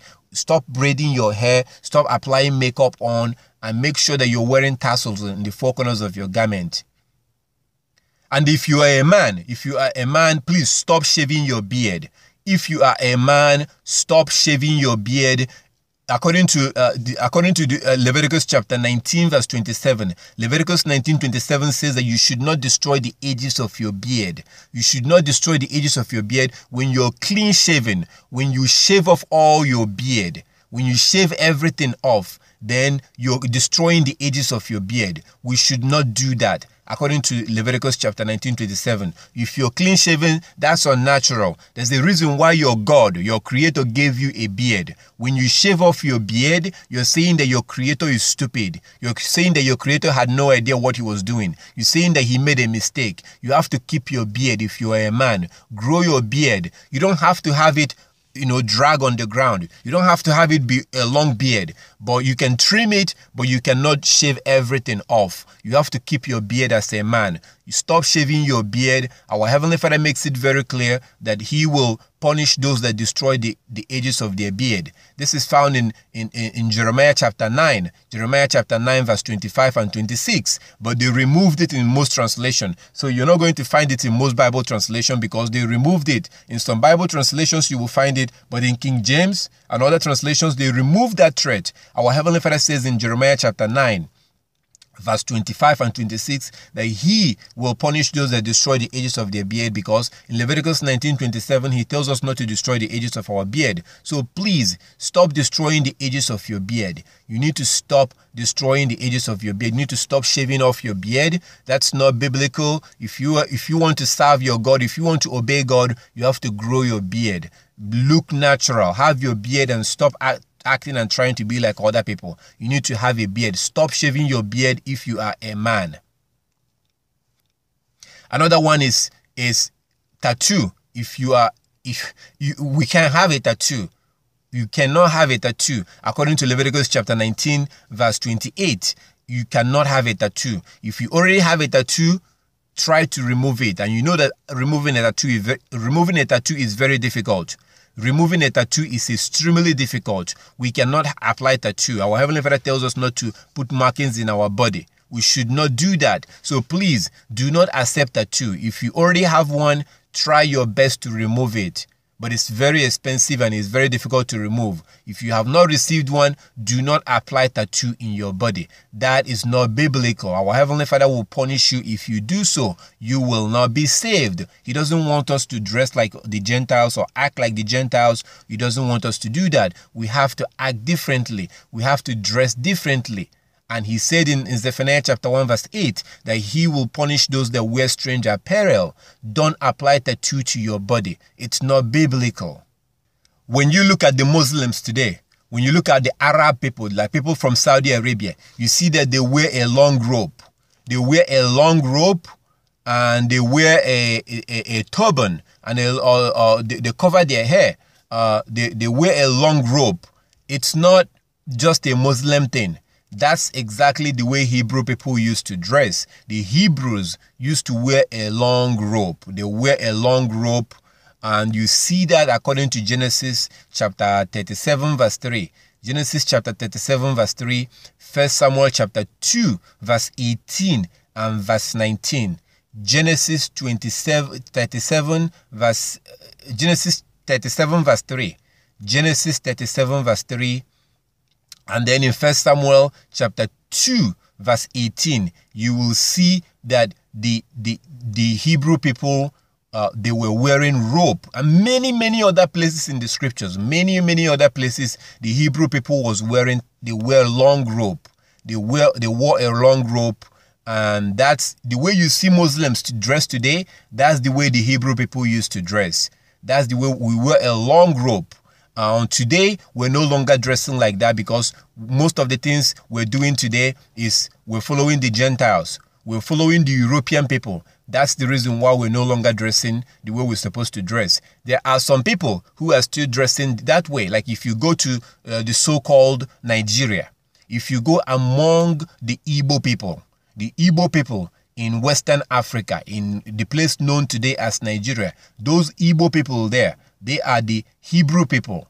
They are the descendant of the Hebrew people. The so-called African Americans in America was taken from among the Igbo people. And the Igbo people was the true Hebrew people that was kicked out of their land, and they went and migrated and settled in Western Africa, known today as Nigeria. So if you go among the Igbo people, you will see that some of them are still wearing long robe as part of their traditional dressing. They wear a long robe, just like you see in the Bible. The Igbo people are dressing that way today. The Arab people, the descendant of Ishmael, they are wearing long robe also. So that's the way we're supposed to dress. If you Hebrew people, just like you saw in the scriptures, the Hebrew people have their style of dressing. There's a particular way that Hebrew people was dressing, and the Hebrew people, their style of dressing is the same style of dressing as God, our Creator. As you can see in Isaiah chapter 6, you see the way our Creator was dressing. You see the way that Yeshua dressed. Even in the kingdom, when we get to the kingdom, according to Revelation chapter 7, if you read in Revelation chapter 7, you will see that in the kingdom, we are going to be wearing robe, white robe. We will be wearing white robe. That is the same way that our Creator dressed in Isaiah chapter 6. That is the same way that Jacob dressed his son in Genesis chapter 37 verse 3. That is the same way in 1 Samuel chapter 2 verse 19. So you see, the Hebrew style of dressing, is the same style of dressing as the heavenly style of dressing. Because you can see in Isaiah chapter 6 that Yah is dressing that way. You can see in Revelation chapter 7 that in the kingdom, people will be dressing that way. You can see that people, you can see it all over the scripture. So the Hebrew style of dressing, the biblical style of dressing is the same thing as the way that people of the heaven is dressing. The heavenly people are dressing. They wear a long robe. Yeshua dressed the same way. So every culture has their style of dressing. The Hebrew people have their style of dressing. The Gentiles have their style of dressing. Suit and tie. Suit and tie is the style of dressing for the Gentiles. So when you dress like that, you are not technically breaking any law. You're not breaking any law in this book. It's not a sin to wear suit and tie. But any conscious Hebrew person, any conscious child of God, any conscious person that wants to obey their God will not dress like the Gentiles. It's a psychological thing. The reason why I stopped wearing suit is because it's a psychological thing. When you start dressing like them, what next? Then you start eating like them, then you start acting like them, then you start shaving your beard. That's why people shave their beard. Shaving your beard is a Gentile thing. That's what the Gentile people do. We're not supposed to do that. So I used to have a lot of suits, a lot of ties, and I used to dress like the Gentile, but I don't dress like the Gentiles anymore. Okay? So we need to stop dressing like the Gentiles. If you have access to a long rope, please wear it. If you have access to it, wear it. You can find it you can go to, if you live in America, go to your local African store. Go to your local African store or a Muslim store and look for a long robe. That's the way we're supposed to dress. We're not supposed to be wearing suit and tie. Suit and tie is something that comes from the Gentiles. It's the signature dressing of the Gentile. Wearing suit and wearing tie is a signature dressing of the Gentile. You're not going to go to hell for wearing suit and tie. You're not going to go to hell. But it's a psychological thing. Remember that our Heavenly Father tells us in Jeremiah chapter 2 verse 10 not to follow the ways of the Gentiles. So when you see a suit and tie, that's why you can have all their degree in the world. If you don't wear a suit and tie when you're looking for work, you will not get one. Because they want you to dress like them. And it's a psychological thing. When you begin to dress like them, what else? You start eating like them. You start talking like them. You start behaving like them. We're not supposed to dress like the Gentiles. Stay away from suit and tie if you can. Get yourself some robe and dress like a Hebrew person. You see what I'm wearing? You see how different this is? You see how traditional this is? So we're not supposed to dress like them. So if you can, stop wearing suit and tie. Just for a psychological reason. Because when you're dressing like your enemy, when you're dressing like a hidden person, if you want to be a holy person, if you are required and expected to be holy, but you're dressing like the hidden, wearing suit and tie, think about it. It's a psychological thing. Eventually you start acting, eventually you start following other things. So stay away from suit and tie if you can. The same thing with shoe. Wear a sandal. Get yourself a sandal. I don't wear shoe anymore. I wear sandals. Sandals is more comfortable. If you see me walking in a store, I walk very comfortably. I really enjoy walking ever since I started wearing, slippers. I wear slippers and sandals and I enjoy walking, but stop wearing shoe. These are all the foolish things that come from the Gentiles to put on a socks and put on a shoe. That's not healthy. Air is not going into your leg. You have to stop wearing that. Stop wearing shoe. Get yourself some sandals. You're not going to go to hell for wearing shoe. But again, it's a psychological thing. I'm telling you, it's a psychological thing. Once you start acting like them, once you start dressing like them, what next? You will start applying other things that they're doing. And our Heavenly Father tells us to come out from among them and be separate in 2 Corinthians chapter 6, verse 17 to verse 18. To verse 17. So that's why this is very, very important. Stop wearing shoe. Stop wearing suit, dress like a Hebrew person, wear a long robe if you can, dress like this, and make sure you put a tassel on your robe. That's the way we're supposed to dress. We're supposed to dress like a Hebrew people, not dressing like the Gentiles. Another one is a bra. If you're a woman, if you look in the scriptures, you will see that bra is relatively a new thing. Wearing bra is a new thing. Wearing bra is something that comes from the Gentiles, the European people, the Westerners, the heathen, the pagan, the self-professed heathens. These are the people that design these clothes. These are the people that design bra. Wearing bra is not natural. Wearing a brazy, wearing a bra, a brazy, it's not natural. It's not healthy. According to their own report, they are the ones that found out. The European people are the ones that found out that wearing bra is not healthy. Stop wearing bra. It's going to cause you a breast cancer. That's why you see so many women are having breast cancer right now, and they have no idea why. They know, because stop wearing bra. Wear other things. Find other way to guard your breast. Find other way to protect your breast, and at the same time be comfortable. Stop wearing a bra. You are not going to go to hell for wearing a bra, but it's for healthy reasons, for health's sake. Wearing a bra is an idea that comes from the wicked Gentiles. These people are foolish. They don't care about what the Bible says. So find other ways, or other alternative way to hold your breast and be comfortable. Find other things to wear. Stop wearing a bra. It's not natural. It's not healthy. Women in the scriptures did not wear bra. It's a new idea.